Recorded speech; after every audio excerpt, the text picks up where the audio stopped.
ਜਦੋਂ ਫਸਲਾਂ ਜੀ ਪੱਕਣ ਜੀ ਤੇ ਆ ਗਈਆਂ ਸੀ, ਜਦੋਂ ਮਾਰਚ ਦਾ ਮਹੀਨਾ ਆਖਰੀ ਪਾਣੀ ਲਾਉਣਾ ਸੀ ਫਸਲਾਂ ਨੂੰ, ਉਸ ਸਮੇਂ ਫਸਲਾਂ ਪੱਕਣ ਤੇ ਆਈਆਂ ਸੀ ਤੇ ਉਹ ਕਿੰਨੀਆਂ ਰਾਤਾਂ ਝੱਲ ਕੇ ਕਿਵੇਂ ਕਰਫਿਊ ਦੇ ਵਿੱਚੋਂ ਦੀ ਲੰਘ ਕੇ ਰਾਤਾਂ ਨੂੰ ਉਹਨਾਂ ਕਿਸਾਨਾਂ ਨੇ ਦੀਆਂ ਫਸਲਾਂ ਪਾਲੀਆਂ ਨੇ। ਇਹ ਉਹਨਾਂ ਨੇ ਆਪਦਾ ਇੱਕ ਸੰਕਟ ਆਪਦੇ ਪਿੰਡੇ ਤੇ ਝੱਲਿਆ। ਪਹਿਲਾਂ ਹੀ ਕਿਸਾਨ ਖੁਦਕਸ਼ੀਆਂ ਦੇ ਕਗਾਰ ਤੇ ਪਹੁੰਚੇ ਆ। ਜਿਨ੍ਹਾਂ ਖੇਤਾਂ ਦੇ ਵਿੱਚ ਸੋਨ ਰੰਗੀਆਂ ਫਸਲਾਂ ਉਗਦੀਆਂ ਸੀ, ਅੱਜ ਉੱਥੇ ਖੁਦਕਸ਼ੀਆਂ ਦੀ ਖੇਤੀ ਉਗਦੀ ਹੈ। ਜਿਹੜਾ ਕਰੋਨਾ ਹੈ, ਇਹ ਕਰੋਨਾ 10% ਨੂੰ ਬਚਾਉਣ ਦੇ ਲਈ ਅਸਲ 'ਚ 90% ਨੂੰ ਭੁੱਖ ਨਾਲ ਮਾਰਨ ਦਾ ਜ਼ਰੀਆ ਹੈ। ਉੱਪਰਲੇ ਬਚ ਜਾਣਗੇ, ਉਹਨਾਂ ਨੂੰ ਕਰੋਨਾ ਤੋਂ ਬਚਾਵਾਂਗੇ, ਪਰ 90% ਨੂੰ ਭੁੱਖ ਤੋਂ ਬਚਾਉਣ ਦੀ ਲੋੜ ਹੈ। ਜਦੋਂ ਕਿਸਾਨ ਆਗੂ ਨੂੰ ਫੜ ਕੇ ਪੁਲਿਸ ਲੈ ਜਾਂਦੀ ਹੈ, ਜਦੋਂ ਕੋਈ ਧਰਨਾ ਮੁਜ਼ਾਹਰੇ ਦਾ ਐਲਾਨ ਹੁੰਦਾ ਹੈ, ਤਾਂ ਛਾਪੇ ਪੈਣੇ ਸ਼ੁਰੂ ਹੋ ਜਾਂਦੇ 2 ਦਿਨ ਪਹਿਲਾਂ ਹੀ, ਘਰਾਂ ਤੋਂ ਬਾਹਰ ਹੋ ਜਾਓ। ਗੱਲ ਕੀ ਹੈ ਕਿ ਐਜੀਟੇਸ਼ਨਾਂ ਨੂੰ ਫੇਲ ਕਰਨ ਦੇ ਲਈ ਸਰਕਾਰ ਦੀ ਜਿਹੜੀ ਨੀਅਤ ਹੈ ਸਾਫ਼ ਨਹੀਂ ਹੈ, ਨਾ ਦਿਆਨਤਦਾਰੀ ਹੈ, ਨਾ ਇਮਾਨਦਾਰੀ। ਸਤਿ ਸ਼੍ਰੀ ਅਕਾਲ ਜੀ। ਟੀਵੀ ਪੰਜਾਬ ਲਈ ਮੈਂ ਦਵਿੰਦਰ ਕੌਰ। ਕੋਵਿਡ-19 ਦਾ ਕਹਿਰ ਜਾਰੀ ਹੈ ਤੇ ਨਾਲ ਹੀ ਕਹਿਰ ਵਰਸ ਰਿਹਾ ਹੈ ਪੰਜਾਬ ਵਿੱਚ ਛੋਟੀ ਕਿਸਾਨੀ, ਕਿਰਤੀਆਂ, ਮਜ਼ਦੂਰਾਂ ਅਤੇ ਹੋਰ ਸਹਾਇਕ ਧੰਦਿਆਂ ਤੇ। ਸਰਕਾਰ ਦੀ ਕਾਰਗੁਜ਼ਾਰੀ ਕੁਝ ਵੀ ਨਹੀਂ, ਨਾ ਮਾਤਰ ਹੀ ਹੈ। ਇਹੋ ਜਿਹੇ ਵੇਲੇ ਵਿੱਚ ਲੋਕ ਕਿਸ ਤਰ੍ਹਾਂ ਸੰਕਟ ਝੱਲ ਰਹੇ ਨੇ, ਕਿਸ ਤਰ੍ਹਾਂ ਠਿੱਠ ਹੋ ਰਹੇ ਹਨ, ਇਸ ਸੰਬੰਧੀ ਅਸੀਂ ਇਨਕਲਾਬੀ ਕੇਂਦਰ ਪੰਜਾਬ ਦੇ ਪ੍ਰਧਾਨ ਅਤੇ ਟੈਕਨੀਕਲ ਸਰਵਿਸਿਜ਼ ਯੂਨੀਅਨ PSPCL ਵਿੱਚ ਬਹੁਤ ਸਰਗਰਮ ਰਹੇ ਨਰੈਣ ਦੱਤ ਜੀ ਨਾਲ ਗੱਲ ਕਰਾਂਗੇ। ਉਹ ਸਾਨੂੰ ਇਸ ਬਾਰੇ ਕਿਉਂਕਿ ਉਹ ਨੇੜਿਓਂ ਹੋ ਕੇ ਜੁੜੇ ਹੋਏ ਹਨ ਇਹਨਾਂ ਸਾਰੇ ਵਰਤਾਰਿਆਂ ਨਾਲ ਤੇ ਲੋਕਾਂ ਨਾਲ, ਆਮ ਲੋਕਾਂ ਦੇ ਦੁੱਖ ਸੁੱਖ ਜਾ ਕੇ ਸੁਣਦੇ ਨੇ ਤੇ ਉਹਨਾਂ ਦੇ ਹੱਲ ਲੱਭਣ ਲਈ ਯਤਨਸ਼ੀਲ ਹੈ ਇਹਨਾਂ ਦੀ ਜਥੇਬੰਦੀ। ਨਰੈਣ ਦੱਤ ਜੀ, ਟੀਵੀ ਪੰਜਾਬ ਤੇ ਤੁਹਾਡਾ ਸਵਾਗਤ ਹੈ। ਸਤਿ ਸ਼੍ਰੀ ਅਕਾਲ ਜੀ। ਟੀਵੀ ਪੰਜਾਬ ਦੇ ਦਰਸ਼ਕਾਂ ਦਾ ਤੇ ਤੁਹਾਡਾ ਸਾਰਿਆਂ ਦਾ ਮੈਂ ਤਹਿ ਦਿਲੋਂ ਸ਼ੁਕਰਗੁਜ਼ਾਰ ਹਾਂ।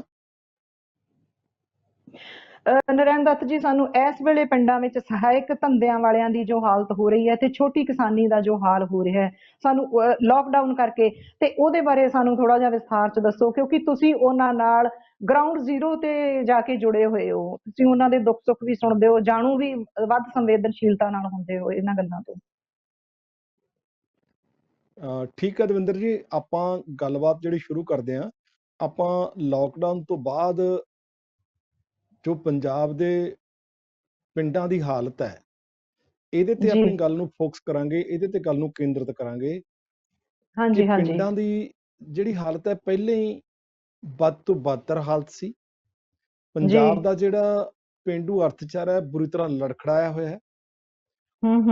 ਲੋਕਡਾਊਨ ਹੋਣ ਤੋਂ ਬਾਅਦ ਜਿਹੜਾ ਲੋਕਡਾਊਨ ਬਿਨਾਂ ਕਿਸੇ ਵਿਉਂਤ ਦੇ, ਬਿਨਾਂ ਕਿਸੇ ਅਗਾਊਂ ਜਾਣਕਾਰੀ ਦੇ ਜਬਰੀ ਮੜ ਦਿੱਤਾ ਗਿਆ ਹੈ, ਸਭ ਤੋਂ ਵੱਧ ਪ੍ਰਭਾਵਿਤ ਇਹਦੇ ਕੋਲ ਜਿਹੜੇ ਨੀਵੇਂ ਪੱਧਰ ਤੇ ਬਿਲਕੁਲ ਥੱਲੜੇ ਡੰਡੇ ਤੇ ਬੈਠੇ ਲੋਕ ਨੇ, ਉਹ ਸਭ ਤੋਂ ਵੱਧ ਪ੍ਰਭਾਵਿਤ ਹੋਏ ਆ। ਉਹਦੇ ਵਿੱਚੋਂ ਜਿੱਥੇ ਸ਼ਹਿਰੀ ਖੇਤਰ ਦੇ ਮਜ਼ਦੂਰ ਪ੍ਰਭਾਵਿਤ ਹੋਏ ਨੇ, ਸਨਅਤੀ ਮਜ਼ਦੂਰ ਪ੍ਰਭਾਵਿਤ ਹੋਏ ਨੇ, ਪਿੰਡਾਂ ਦੇ ਸ਼ਹਿਰਾਂ ਦੇ ਵਿੱਚ ਕੰਮ ਕਰਨ ਵਾਲੀਆਂ ਘਰੇਲੂ ਔਰਤਾਂ ਪ੍ਰਭਾਵਿਤ ਹੋਈਆਂ ਨੇ, ਰਿਕਸ਼ਾ ਚਲਾਉਣ ਵਾਲੇ ਪ੍ਰਭਾਵਿਤ ਹੋਏ ਨੇ, ਦੁਕਾਨਦਾਰ ਪ੍ਰਭਾਵਿਤ ਹੋਏ ਨੇ, ਰੇਹੜੀ ਫੜੀ ਵਾਲੇ ਪ੍ਰਭਾਵਿਤ ਹੋਏ ਨੇ।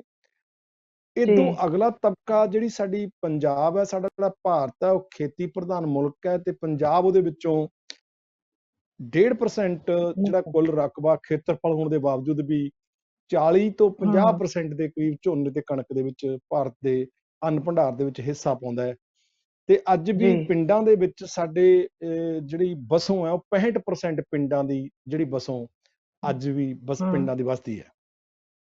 ਤੇ ਪਿੰਡਾਂ ਦਾ ਜਿਹੜਾ ਅਰਥਚਾਰਾ ਹੈ ਉਹ ਬੁਰੀ ਤਰ੍ਹਾਂ ਇਸ ਕਦਰ ਪ੍ਰਭਾਵਿਤ ਹੈ ਕਿ ਜਿੱਥੇ ਪਿੰਡਾਂ ਦੇ ਵਿੱਚ ਖੇਤੀ ਧੰਦਿਆਂ ਦੇ ਨਾਲ, ਖੇਤੀ ਧੰਦਾ ਸਿੱਧੇ ਤੌਰ ਤੇ ਪ੍ਰਭਾਵਿਤ ਹੋਇਆ ਫਸਲਾਂ, ਇਹ ਉਸ ਸਮਾਂ ਸੀ ਜਦੋਂ ਫਸਲਾਂ ਪੱਕਣ ਤੇ ਆ ਗਈਆਂ ਸੀ, ਜਦੋਂ ਮਾਰਚ ਦਾ ਮਹੀਨਾ ਆਖਰੀ ਪਾਣੀ ਲਾਉਣਾ ਸੀ ਫਸਲਾਂ ਨੂੰ, ਉਸ ਸਮੇਂ ਫਸਲਾਂ ਪੱਕਣ ਤੇ ਆਈਆਂ ਸੀ ਤੇ ਉਹ ਕਿੰਨੀਆਂ ਰਾਤਾਂ ਝੱਲ ਕੇ ਕਿਵੇਂ ਕਰਫਿਊ ਦੇ ਵਿੱਚੋਂ ਦੀ ਲੰਘ ਕੇ ਰਾਤਾਂ ਨੂੰ ਉਹਨਾਂ ਕਿਸਾਨਾਂ ਨੇ ਦੀਆਂ ਫਸਲਾਂ ਪਾਲੀਆਂ ਨੇ। ਇਹ ਉਹਨਾਂ ਨੇ ਆਪਦਾ ਇੱਕ ਸੰਕਟ ਆਪਦੇ ਪਿੰਡੇ ਤੇ ਝੱਲਿਆ।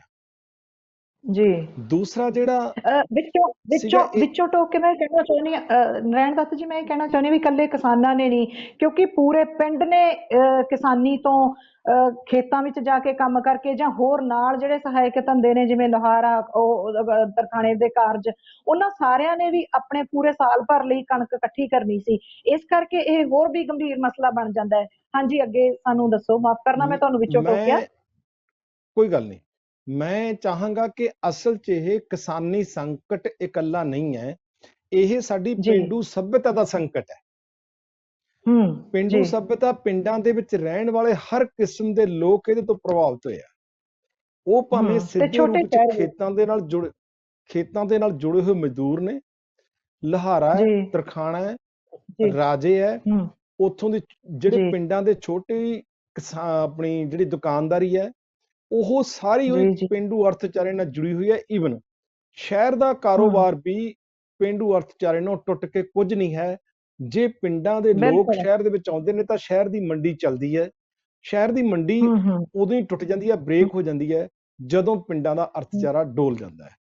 ਜਦੋਂ ਪਿੰਡਾਂ ਦੇ ਹੂੰ ਵਿੱਚ ਅਰਥਚਾਰਾ ਮਜ਼ਬੂਤ ਹੁੰਦਾ ਹੈ ਤਾਂ ਲਾਜ਼ਮੀ ਹੈ ਕਿ ਸ਼ਹਿਰੀ ਅਰਥਚਾਰਾ ਆਪਦੀ ਵੇਗ ਫੜਦਾ ਹੈ। ਜਦੋਂ ਜੀ ਪਿੰਡਾਂ ਜੀ ਦਾ ਅਰਥਚਾਰਾ ਡੋਲਦਾ ਤਾਂ ਸ਼ਹਿਰੀ ਅਰਥਚਾਰੇ ਤੇ ਵੀ ਉਹ ਅਸਰਅੰਦਾਜ਼ ਹੁੰਦਾ ਹੈ। ਫਸਲਾਂ ਜੀ ਕਿਵੇਂ ਨਾ ਕਿਵੇਂ ਕਿਸਾਨਾਂ ਨੇ ਪਾਲ ਲੀਆਂ, ਔਖੇ ਹੋ ਕੇ ਪਾਲ ਲੀਆਂ, ਰਾਤਾਂ ਨੂੰ ਝਾਕ ਕੇ ਪਾਲ ਲੀਆਂ। ਪਰ ਦੂਜਾ ਹੂੰ ਜਿਹੜਾ ਕਿਸਾਨੀ, ਇਹ ਜਾਣਦੇ ਆ ਕਿ ਕਿਸਾਨਾਂ ਨੂੰ ਉਹਨਾਂ ਦੀ ਆਊਟਪੁੱਟਸ, ਉਹਨਾਂ ਦੀਆਂ ਜਿਹੜੀਆਂ ਲਾਗਤ ਵਸਤਾਂ ਨੇ ਉਹ ਲਗਾਤਾਰ ਵਧਦੀਆਂ ਨੇ, ਲਾਗਤ ਕੀਮਤਾਂ ਵਧਦੀਆਂ ਨੇ, ਪਰ ਉਹਨਾਂ ਦੀ ਜਿਹੜੀ ਜੀ ਜੀ ਫਸਲ ਦੀ ਲਾਗਤ ਹੈ ਉਹ ਉਹਨਾਂ ਨੂੰ ਪੂਰੀ ਮਿਲਦੀ ਨਹੀਂ। ਇਹ ਪਿਛਲਾ ਦਸਤੂਰ ਹੈ। ਭਾਵੇਂ ਸਵਾਮੀਨਾਥਨ ਕਮਿਸ਼ਨ ਨੇ ਜੀ ਸਿਫਾਰਿਸ਼ ਕੀਤੀ ਹਾਂ ਸੀ ਕਿ ਜੋੜਨ ਲਈ। ਕਿਸਾਨਾਂ ਨੂੰ ਉਹਨਾਂ ਦੀਆਂ ਫਸਲਾਂ ਤੋਂ ਡੇਢਾ ਮੁੱਲ ਦਿੱਤਾ ਜਾਵੇ ਤਾਂ ਜੋ ਉਹਨਾਂ ਦੇ ਘਾਟੇ ਦੀ ਭਰਪਾਈ ਜੀ ਕੀਤੀ ਜੀ ਜਾਵੇ। ਤੇ ਪਿਛਲੇ ਸਮੇਂ 2014 ਦੇ ਜੀ ਵਿੱਚ ਜਦੋਂ ਕੇਂਦਰ ਦੇ ਵਿੱਚ ਹਕੂਮਤ ਵੀ ਆਈ ਸੀ, ਉਦੋਂ ਵੀ ਉਹਨਾਂ ਨੇ ਕਿਹਾ ਸੀ ਕਿ ਹੂੰ ਅਸੀਂ ਸਵਾਮੀਨਾਥਨ ਕਮਿਸ਼ਨ ਦੀ ਸਿਫਾਰਿਸ਼ਾਂ ਦੇ ਅਨੁਸਾਰ ਡੇਢਾ ਭਾਅ ਜੋੜ ਕੇ 2022 ਤੱਕ ਕਿਸਾਨਾਂ ਦੀ ਆਮਦਨ ਦੁੱਗਣੀ ਕਰਨ ਦਾ ਉਹਨਾਂ ਨੇ ਵਾਅਦਾ ਕੀਤਾ ਪਰ ਉਹਨਾਂ ਨੇ ਬੜੀ ਸੀ। ਤੇ ਚਲਾਕੀ ਪੰਜਾਬ ਦੀ ਨਾਲ ਦਿਖਾ ਦਿੱਤਾ ਕਿ ਅਸੀਂ ਡੇਢਾ ਭਾਅ ਜੋੜ ਦਿੱਤਾ। ਉਹਨਾਂ ਨੇ ਬੜੀ ਹਾਂ ਚਲਾਕੀ ਨਾਲ ਇਹ ਤੁਸੀਂ ਦਿਖਾ ਦਿੱਤਾ ਸੀ। ਪੰਜਾਬ ਇਹਦਾ ਦੀ ਖੁਲਾਸਾ ਕਿਸਾਨੀ, ਪੀਸ ਪੰਜਾਬ ਦੀ ਜਿਹੜੀ ਨੇ ਤਾਂ ਬਹੁਤ ਸਰਕਾਰ ਸੀ, ਵਿਸਥਾਰ ਕੀਤਾ ਹੈ। ਜੀ ਜੀ ਜੀ ਜੀ ਪੰਜਾਬ ਦੀ ਸਰਕਾਰ ਹੂੰ ਨੇ 2017 'ਚ ਜਦੋਂ ਵਿਧਾਨ ਸਭਾ ਦੀਆਂ ਚੋਣਾਂ ਲੜੀਆਂ, ਇਸ ਸਰਕਾਰ ਜਿਹੜੀ ਕਾਂਗਰਸ ਦੀ ਸਰਕਾਰ ਹੈ ਅੱਜ ਸੱਤਾ ਤੇ ਕਾਬਜ਼ ਹੈ, ਇਹਨੇ ਵੀ ਇੱਕ ਜੀ ਨਾਅਰਾ ਦਿੱਤਾ ਸੀ ਕਿ ਕਰਜ਼ਾ ਕੁਰਕੀ ਖਤਮ, ਫਸਲਾਂ ਦੀ ਪੂਰੀ ਰਕਮ। ਜੀ ਦੋ ਨਾਰੇ ਹਾਂ ਇਹ ਦੇ ਬਿਲਕੁਲ ਕੇ ਬਹੁਤ ਵੱਡੀ ਪੱਧਰ ਤੇ ਇਹਨਾਂ ਨੇ ਪ੍ਰਚਾਰਿਆ ਸੀ ਤੇ ਗੁਟਕੇ ਦੀ ਮਤਲਬ ਹੱਥ ਸਾਹਮਣੇ ਰੱਖ ਕੇ ਸਹੁੰ ਖਾ ਕੇ ਸਟੇਜਾਂ ਤੋਂ ਸਾਡੇ ਇਸ ਮੁੱਖ ਮੰਤਰੀ ਸਾਹਿਬ ਨੇ ਐਲਾਨ ਕੀਤਾ ਸੀ। ਪਰ ਤੇ ਸੱਚ ਇਹ ਹੈ ਨਸ਼ੇ ਕਿ ਖਤਮ ਕਰਨ ਦਾ ਕਿਸਾਨੀ ਐਲਾਨ ਸਿਰ ਕੀਤਾ ਸੀ। ਉਹ ਚੈਪਟਰ ਵੱਖਰਾ ਹੈ, ਆਪਾਂ ਕਿਸਾਨੀ ਚੈਪਟਰ ਤੇ ਹੀ ਰਵਾਂਗੇ, ਹਾਂਜੀ ਪਿੰਡੂ ਸੱਭਿਅਤਾ ਦੇ ਜੀ ਸੰਕਟ ਜੀ ਤੇ ਬਿਲਕੁਲ ਫੋਕਸ ਕਰਾਂਗੇ। ਹਾਂਜੀ ਕਿਸਾਨੀ ਸੰਕਟ ਦਾ ਇਹ ਹਾਲ ਹੈ ਕਿ ਕਿਸਾਨੀ 1 ਲੱਖ ਕਰੋੜ ਤੋਂ ਉੱਪਰ ਕਰਜ਼ੇ ਦੇ ਸੰਕਟ ਦੇ ਵਿੱਚ ਚਲੀ ਗਈ ਹੈ। ਜਿਹੜੀਆਂ ਇਹ 2014 'ਚ ਭਾਵੇਂ ਭਾਜਪਾ ਨੇ ਕੇਂਦਰ ਦੀ ਸੱਤਾ 'ਚ ਬੈਠਦਿਆਂ ਲੋਕਾਂ ਨਾਲ ਵਾਅਦਾ ਕੀਤਾ, ਕਿਸਾਨਾਂ ਨਾਲ ਵਾਅਦਾ ਕੀਤਾ, ਤੇ ਭਾਵੇਂ 2.5 ਜੀ ਸਾਲ ਦੇ ਕਰੀਬ, ਜੇ 2.5 ਸਾਲ ਤੋਂ ਵੱਧ ਸਮਾਂ ਹੋ ਗਿਆ, 3 ਸਾਲ ਦੇ ਲਾਗੇ ਹੋਣ ਵਾਲਾ ਸਮਾਂ ਹੋ ਗਿਆ, ਭਾਵੇਂ ਕਾਂਗਰਸ ਜੀ ਹਕੂਮਤ ਬਿਲਕੁਲ ਨੇ ਜਿਹੜੀ ਵਿਧਾਨ ਸਭਾ ਦੇ ਵਿੱਚ ਹੈ ਅੱਜ ਕਾਬਜ਼ ਹੈ, ਉਹਨੇ ਵਾਅਦਾ ਕੀਤਾ ਸੀ। ਪਰ ਕਿਸਾਨੀ ਸੰਕਟ ਹੋਰ ਵੱਧ ਡੂੰਘਾ ਹੋ ਰਿਹਾ ਹੈ। ਕਿਸਾਨੀ ਸੰਕਟ ਹੋਰ ਵੱਧ ਵਿਆਪਕ ਰੂਪ ਦੇ ਵਿੱਚ ਇਹਦਾ ਪਸਾਰਾ ਹੋ ਰਿਹਾ। ਕਿਸਾਨੀ ਜੀ ਸੰਕਟ ਦਾ ਜੇ 1 ਲੱਖ ਕਰੋੜ ਰੁਪਏ ਦਾ ਕਰਜ਼ਾ ਹੀ ਹੋਣਾ, ਉਹ ਐਵੇਂ ਨਹੀਂ ਹੋ ਗਿਆ। ਉਹ ਤਾਂ ਹੋਇਆ ਕਿ ਜੇ ਕਿਸਾਨਾਂ ਨੂੰ ਉਹਨਾਂ ਦੀਆਂ ਜਿਣਸਾਂ ਦੇ ਪੂਰੇ ਮੁੱਲ ਨਹੀਂ ਮਿਲਦੇ, ਕਿਉਂਕਿ ਜਿਹੜੇ MSP ਵੀ ਆ, ਜਿਹੜੀ ਘੱਟੋ ਘੱਟ ਕੀਮਤ ਵੀ ਆ, ਉਹ ਵੀ ਕੁਝ ਫਸਲਾਂ ਤੱਕ ਸੀਮਤ ਹੈ। ਇੱਕ ਪਾਸੇ ਸਰਕਾਰ ਕਹਿੰਦੀ ਹੈ ਕਿ ਤੁਸੀਂ ਫਸਲਾਂ ਨੂੰ, ਜਿਹੜਾ ਫਸਲਾਂ ਦਾ ਮੰਡੀ ਬਦਲੋ, ਫਸਲਾਂ ਦਾ ਬਦਲ ਕੇ ਵੀ ਤੁਸੀਂ ਕਣਕ ਝੋਨੇ ਤੋਂ ਖੜਾ ਛਡਾ ਕੇ ਵਿਭਿੰਨਤਾ ਦੂਜੀਆਂ ਲਿਆਓ। ਤਾਂ ਜਿਹੜੀ ਹਾਂ ਵਿਭਿੰਨਤਾ, ਬਦਲਵੀਆਂ ਫਸਲੀ ਫਸਲਾਂ ਵਿਭਿੰਨਤਾ, ਬੀਜੋ। ਬਦਲਵੀਆਂ ਜੀ ਫਸਲਾਂ, ਜੀ ਪਰ ਜਿਹੜੀਆਂ ਹਾਂ ਤੇ ਜਿਹੜੀਆਂ ਬਦਲਵੀਆਂ ਫਸਲਾਂ ਨੇ, ਭਾਵੇਂ ਸੂਰਜਮੁਖੀ ਹੈ ਤੇ ਭਾਵੇਂ ਕਪਾਹ ਹੈ, ਭਾਵੇਂ ਕੋਈ ਹੋਰ ਫਸਲ ਹੈ, ਭਾਵੇਂ ਗੰਨੇ ਦੀ ਫਸਲ ਹੈ, ਅੱਜ ਵੀ ਮੱਕੀ ਪੰਜਾਬ ਦਾ ਕਿਸਾਨ ਮੱਕੀ ਪਿਛਲੀ ਗੰਨੇ ਦੀ ਫਸਲ ਲੈਣ ਵਾਸਤੇ ਅੱਜ ਵੀ ਸੜਕਾਂ ਤੇ ਰੋੜ ਰਿਹਾ ਹੈ। ਜਾਣੀ ਦੋ ਫਸਲਾਂ ਹੀ ਹੈ ਜਿਹੜੀਆਂ ਮਤਲਬ ਮੰਡੀ ਦੇ ਵਿੱਚ ਜੇ ਘੱਟੋ ਘੱਟ ਭਾਅ ਤੇ ਵਿਕਦੀਆਂ ਨੇ, ਉਹ ਵੀ ਸਮੁੱਚੇ ਭਾਰਤ ਦੇ ਵਿੱਚ ਨਹੀਂ ਵਿਕਦੀਆਂ, ਨਾਰਥ ਇੰਡੀਆ ਦੇ ਵਿੱਚ ਹੀ, ਉੱਤਰੀ ਭਾਰਤ 'ਚ ਇਹਦੀ ਪੂਰੀ ਕੀਮਤ ਕਿਸਾਨਾਂ ਨੂੰ ਮਿਲਦੀ। ਜੀ ਜੀ ਤੇ ਹੁਣ ਜਿਹੜਾ ਨਾਲ ਕੀ ਪਾਲਦੇ ਸੀ, ਜਦੋਂ ਸੰਕਟ ਦੇ ਵਿੱਚੋਂ ਨਿਕਲਣ ਦੇ ਲਈ ਹਰ ਬੰਦਾ ਹੱਥ ਪੈਰ ਮਾਰਦਾ ਹੈ, ਕਿਸਾਨੀ ਨੇ ਪਿਛਲੇ ਸਮੇਂ ਤੋਂ ਸਰਕਾਰਾਂ ਦੇ ਨਾਲ, ਸਰਕਾਰਾਂ ਦੇ ਕਹੇ ਅਨੁਸਾਰ ਫਸਲੀ ਵਿਭਿੰਨਤਾ ਦੇ ਨਾਲ ਸੂਰਜਮੁਖੀ ਬਹੁਤ ਵੱਡੀ ਪੱਧਰ ਤੇ ਕਿਸਾਨਾਂ ਨੇ ਬੀਜ ਕੇ ਵੇਖੀ ਹੈ, ਪੁਦੀਨਾ ਬੀਜ ਕੇ ਵੇਖਿਆ, ਆਲੂ ਬੀਜ ਕੇ ਵੇਖੇ ਆ। ਉਹਨਾਂ ਦਾ ਜੋ ਹਸ਼ਰ ਹੋਇਆ ਉਹ ਆਪਾਂ ਸਾਰੇ ਜਾਣਦੇ ਹਾਂ ਕਿ 2 ਸਾਲ ਪਹਿਲਾਂ ਆਲੂ ਕਿਸਾਨਾਂ ਨੂੰ ਇੰਨੀ ਕੀਮਤ ਵੀ ਨਹੀਂ ਮਿਲੀ ਕਿ ਉਹ ਗਡਾਊਨ ਦੇ ਵਿੱਚ ਰੱਖ ਸਕਣ। ਉਹਨਾਂ ਨੂੰ ਆਲੂ ਸੜਕਾਂ ਤੇ ਸੁੱਟਣੇ ਪਿਆ। ਜਲੰਧਰ ਦੀ ਜਿਹੜੀ ਦੁਆਬੇ ਦੇ ਵਿੱਚ ਆਲੂ ਕਿਉਂਕਿ ਸਭ ਤੋਂ ਵੱਧ ਹੁੰਦਾ ਹੈ, ਉੱਥੇ ਸੜਕਾਂ ਤੇ ਆਲੂ ਉਹਨਾਂ ਨੂੰ ਸੁੱਟਣੇ ਵਾਸਤੇ ਮਜਬੂਰ ਹੋਣਾ ਪਿਆ ਸੀ ਤੇ ਵੱਡੀ ਪੱਧਰ ਤੇ ਨਵੇਂ ਸੰਕਟ ਨੂੰ ਜਨਮ ਦਿੱਤਾ ਸੀ। ਤੇ ਜਿਹੜੀ ਮੂੰਗੀ ਤੱਕ ਦੀ ਵੀ ਫਸਲ ਹੈ, ਉਹਨਾਂ ਨੂੰ 1000 ਰੁਪਇਆ ਘੱਟ ਤੱਕ ਦੀ ਜਿਹੜੀ ਮਿਤੀ ਹੋਈ ਕੀਮਤ ਹੈ, ਜੇ 6000 ਕੀਮਤ ਹੈ, ਉਹਨਾਂ ਨੂੰ 5000 5.5000 ਦੇ ਵਿੱਚ ਵੇਚਣ ਵਾਸਤੇ ਮਜਬੂਰ ਹੋਣਾ ਪਿਆ। ਜਾਣੀ ਫਿਰ ਉਹਨਾਂ ਨੇ ਰੁਖ ਕੀ ਕੀਤਾ ਵੀ ਉਹ ਆਪਦੇ ਪਰਿਵਾਰ ਸਮੇਤ ਖੇਤੀ ਧੰਦਿਆਂ ਦੇ ਨਾਲ ਜੀ ਸਹਾਇਕ ਧੰਦੇ, ਜਿਹੜਾ ਡੈਰੀ ਦਾ ਧੰਦਾ ਸੀ ਤੇ ਜਿਹੜਾ ਸਾਡਾ ਮੁਰਗੀ ਪਾਲਣ ਦਾ ਧੰਦਾ ਸੀ। ਮੁਰਗੀ ਪਾਲਣ ਦਾ ਧੰਦਾ ਉਸ ਰੂਪ ਚ ਨਹੀਂ ਕਰਦੇ ਜਿੰਨਾ ਸਾਡੇ ਡੈਰੀ ਫਾਰਮ ਦਾ ਧੰਦਾ ਸਾਡੇ ਕਿਸਾਨ ਕਰਦੇ। ਇੱਕ ਪਿੰਡ ਦੇ ਵਿੱਚੋਂ ਘੱਟੋ ਘੱਟ 100 200 ਜਿਹੋ ਜਿਹੇ ਪਿੰਡ ਦੀ ਆਬਾਦੀ ਆ ਉਸ ਹਿਸਾਬ ਨਾਲ ਹੀ ਕਿਸਾਨ ਆ ਜਿਹੜਾ ਉਹ ਡੈਰੀ ਦਾ ਧੰਦਾ ਕਰਦੇ ਆ। ਹਾਂਜੀ ਤੇ ਡੈਰੀ ਦਾ ਧੰਦਾ ਉਹਨਾਂ ਨੂੰ ਕਰਨ ਵਾਸਤੇ ਲਿਆ ਕੀ ਹੋਇਆ, ਉਹਨਾਂ ਨੇ ਬੈਂਕਾਂ ਤੋਂ ਕਰਜ਼ਾ, ਉਹਨਾਂ ਕੋਲੇ ਆਪਦੀ ਪੂੰਜੀ ਕੋਈ ਨਹੀਂ ਸੀ। ਉਹ ਪੂੰਜੀ ਦਾ ਜਦੋਂ ਕਰਜ਼ਾ ਲਿਆ, ਇੱਕ ਮੱਝ ਉਹਨਾਂ ਨੂੰ ਜਦੋਂ ਲੋਕਡਾਊਨ ਹੋਣ ਤੋਂ ਪਹਿਲਾਂ ਮਾਰਚ ਦੇ ਸ਼ੁਰੂ ਦੇ ਵਿੱਚ ਹੀ ਇੱਕ ਮੱਝ 80,000 ਤੋਂ 70,000 ਤੋਂ 80,000 ਰੁਪਏ ਇੱਕ ਮੱਝ ਦਾ ਰੇਟ ਸੀ। ਇੱਕ ਗਊ ਦਾ ਰੇਟ 50 ਤੋਂ 60,000 ਰੁਪਏ ਸੀ। ਜੀ ਬਿਲਕੁਲ। ਤੇ ਜਿੱਦਾਂ ਲਾਕਡਾਊਨ ਹੋ ਗਿਆ ਉਦੋਂ ਦੁੱਧ ਸੀ ਜਿਹੜਾ ਉਹ 7 ਫੈਟ ਸੀ, ਜਾਨੀ 49 ਤੋਂ ਲੈ ਕੇ 55 ਤੱਕ ਕਿਸਾਨਾਂ ਨੂੰ ਜਿਹੜੇ ਸੀਗਾ ਉਹਨੂੰ ਮੱਝ ਦਾ ਦੁੱਧ ਦਾ ਰੇਟ ਮਿਲਦਾ ਸੀ ਤੇ ਗਊ ਦਾ ਰੇਟ 30 ਤੋਂ 35 ਰੁਪਏ ਪ੍ਰਤੀ ਉਹਨਾਂ ਨੂੰ ਲੀਟਰ ਮਿਲਦਾ ਸੀ। ਜਿੱਦਾਂ ਕਿਉਂਕਿ ਇਹਦੀ ਦੁੱਧ ਦੀ ਖਪਤ ਕਿੱਥੇ ਆ, ਮੰਡੀ ਦੇ ਅਨੁਸਾਰ ਹੀ ਚੀਜ਼ ਦੀ ਲਾਗਤ ਬਣਦੀ। ਹੋਟਲ ਬੰਦ ਹੋ ਗਏ, ਢਾਬੇ ਬੰਦ ਹੋ ਗਏ, ਪੈਲਸ ਬੰਦ ਹੋ ਗਏ, ਸਾਰੀਆਂ ਮਠਿਆਈ ਦੀਆਂ ਦੁਕਾਨਾਂ ਬੰਦ ਹੋ ਗਈਆਂ, ਦੁੱਧ ਦੀ ਜਿਹੜੀ ਖਪਤ ਇੱਕਦਮ ਥੱਲੇ ਡਿੱਗੀ, ਗ੍ਰਾਫ ਵੀ ਬੰਦ ਹੋ ਗਈਆਂ। ਬਿਲਕੁਲ ਹੇਠਾਂ ਡਿੱਗਣ ਦੇ ਨਾਲ ਸਿੱਟਾ ਕੀ ਹੋਇਆ ਕਿ ਦੁੱਧ ਦਾ ਮੰਦਾ ਛਾ ਗਿਆ, ਦੁੱਧ ਕਿਸਾਨਾਂ ਨੇ ਸੜਕਾਂ ਤੇ ਡੋਲਿਆ ਤੇ ਦੁੱਧ ਦਾ ਰੇਟ ਜਿਹੜਾ ਰਹਿ ਗਿਆ 4 ਰੁਪਏ ਫੈਟ ਤੇ ਰਹੇਗਾ, ਜਿਹੜਾ 70 ਰੁਪਏ 7.5 ਰੁਪਏ ਫੈਟ ਸੀ 4 ਰੁਪਏ ਫੈਟ ਤੇ। ਨਰਾਇਣ ਦੱਤ ਜੀ, ਇਹ ਤੁਹਾਡੇ ਇਲਾਕੇ ਵਿੱਚ ਇਹ ਦੁੱਧ ਡੋਲਿਆ ਗਿਆ ਸੱਚਮੁੱਚ? ਸਾਡੇ ਇਲਾਕੇ ਕਿਹੜੇ ਇਲਾਕੇ? ਸਾਡੇ ਇਲਾਕੇ 'ਚ ਵੀ, ਸਾਡੇ ਇਧਰ ਮਹਿਲ ਕਲਾਂ ਇਲਾਕੇ ਦੇ ਪਿੰਡਾਂ ਦੇ ਵਿੱਚ, ਮਹਿਲ ਕਲਾਂ ਇਲਾਕੇ ਦੇ ਪਿੰਡਾਂ ਦੇ ਵਿੱਚ ਕਿਸਾਨਾਂ ਨੂੰ ਦੁੱਧ ਡੋਲਣ ਵਾਸਤੇ ਮਜਬੂਰ ਹੋਣਾ ਪਿਆ। ਈਵਨ ਸਾਡੇ ਇਲਾਕੇ ਚੀਮਾ ਪੈਂਦਾ ਲਿਆ ਵੀ ਨਹੀਂ ਕਿਸੇ ਨੇ ਕਿ ਲਾਕਡਾਊਨ ਸੌਰੀ ਕਰੋਨਾ ਦੇ ਡਰੋਂ ਨਹੀਂ ਲਿਆ ਉਹ ਲੋਕਾਂ ਨੇ? ਨਹੀਂ, ਦੁੱਧ ਕਰੋਨਾ ਦੇ ਡਰੋਂ ਨਹੀਂ ਲਿਆ। ਦੁੱਧ ਉਹਨਾਂ ਨੇ ਪਾਉਣਾ ਸ਼ੁਰੂ ਕੀਤਾ ਪਹਿਲੋਂ ਪਹਿਲ ਜਦੋਂ ਮਤਲਬ 2 ਦਿਨਾਂ ਬਾਅਦ, ਤਾਂ ਉਹ ਸ਼ਹਿਰਾਂ ਦੇ ਵਿੱਚ ਜਿਹੜੇ ਦੁੱਧ ਲੈ ਕੇ ਆਏ, ਪਰ ਸ਼ਹਿਰਾਂ 'ਚ ਖਪਤ ਉਨੀ ਹੋਈ ਸੀ। ਜਿਹੜੇ ਘਰਾਂ 'ਚ ਦੁੱਧ ਲੈ ਕੇ ਆਏ, ਮੈਨੂੰ ਪਤਾ ਹੈ ਕਿ ਇੱਕ ਵਾਰੀ ਸਾਡੇ ਇੱਥੇ ਜਿਪਸੀ ਤੇ ਦੁੱਧ ਲੈ ਕੇ ਆਏ, ਜਿਪਸੀ ਦੇ ਕੋਲ 4 ਢੋਲ ਰੱਖੇ ਵੇ 1.5 ਕੁਇੰਟਲ ਦੁੱਧ ਦਾ, ਉਹ 3 ਘੰਟੇ ਜਿਪਸੀ ਸ਼ਹਿਰ 'ਚ ਕਮਾਉਂਦੇ ਰਹੇ ਤੇ ਉਹ 40 ਕਿਲੋ ਦੁੱਧ ਵੇਚ ਕੇ ਜਾਣੀ 1 ਕੁਇੰਟਲ 10 ਕਿਲੋ ਦੁੱਧ ਘਰ ਨੂੰ ਵਾਪਸ ਲੈ ਕੇ ਚਲੇ ਗਏ। 3 ਬੰਦੇ ਉੱਤੇ ਖਰਚਾ ਪੈ ਗਿਆ, ਉਹਨਾਂ ਦੇ ਪੱਲੇ ਕੀ ਪਿਆ, ਉਲਟਾ ਖਰਚਾ ਸਿਰ ਪੈ ਗਿਆ, ਜਿਹਦੇ ਕਰਕੇ ਦੂਜੇ ਦਿਨ ਉਹ ਮੰਡੀ ਦੇ ਵਿੱਚ ਆਏ ਨਹੀਂ, 2 ਦਿਨ ਮੰਡੀ 'ਚ ਗੇੜਾ ਦਿੱਤਾ, ਤੀਜੇ ਦਿਨ ਵਾਪਸ ਜਾ ਕੇ ਦੁੱਧ ਕੋਈ ਨਵਾਂ ਰਾਹ ਲੱਭਿਆ, ਪ੍ਰਾਈਵੇਟ ਉਹਨੂੰ ਪਾਉਣ ਲੱਗੇ ਕਿਉਂਕਿ ਵੇਰਕਾ ਨੇ ਜਵਾਬ ਦਿੱਤਾ, ਵੇਰਕਾ ਦੀ ਮੰਗ ਵੀ ਘਟ ਗਈ।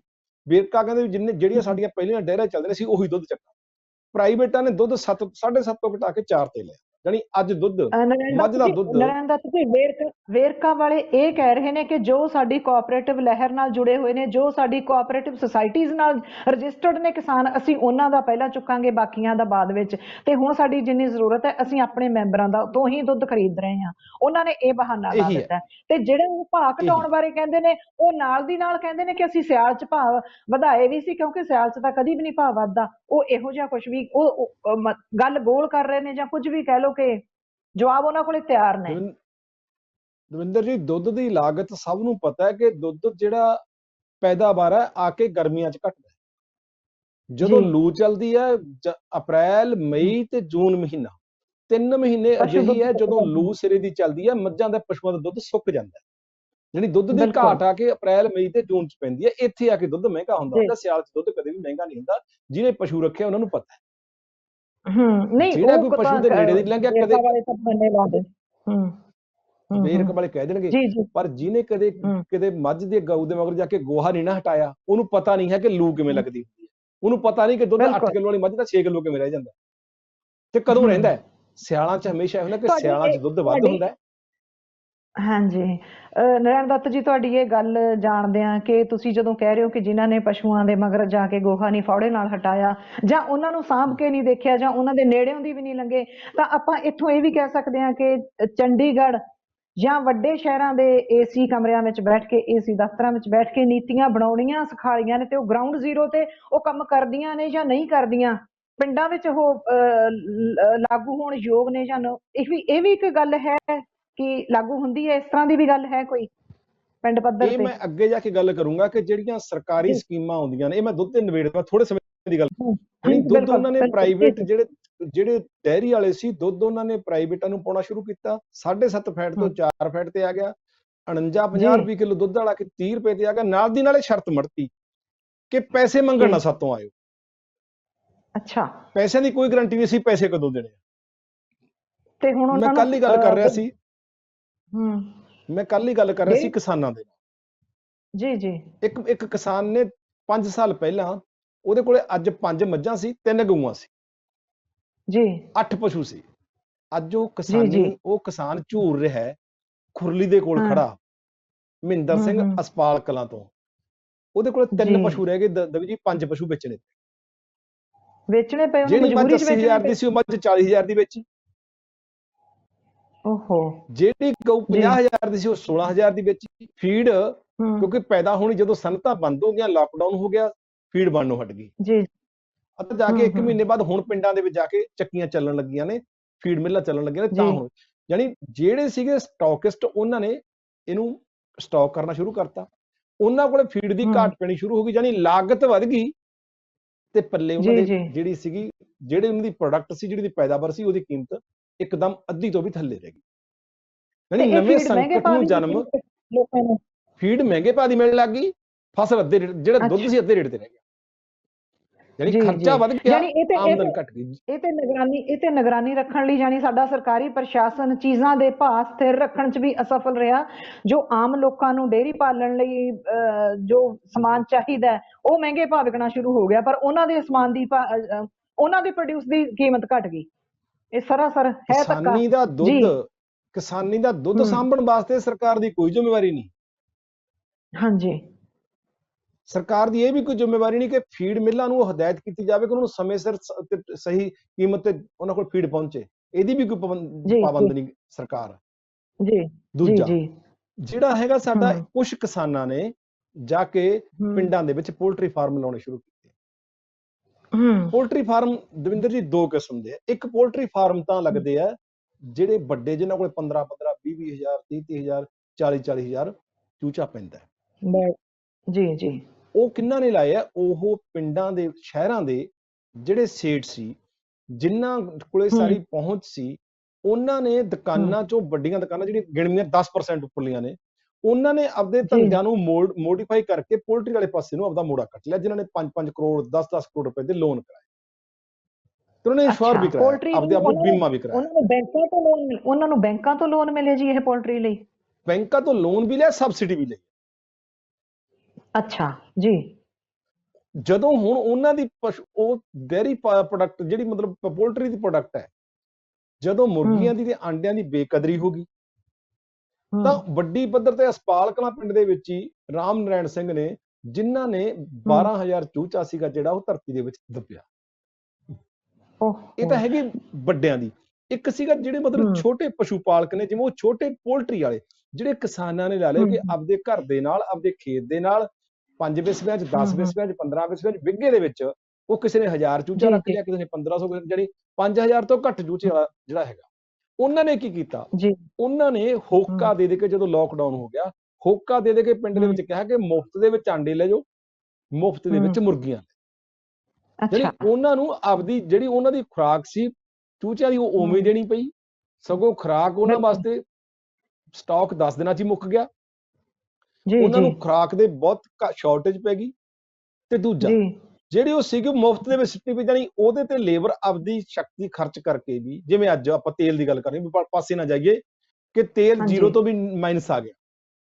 ਉਹ ਕਹਿੰਦੇ ਵੀ ਚੱਕ ਲਓ, ਭਾਵੇਂ ਮਾਈਨਸ 'ਚ ਵੀ ਚੱਕ ਲਓ।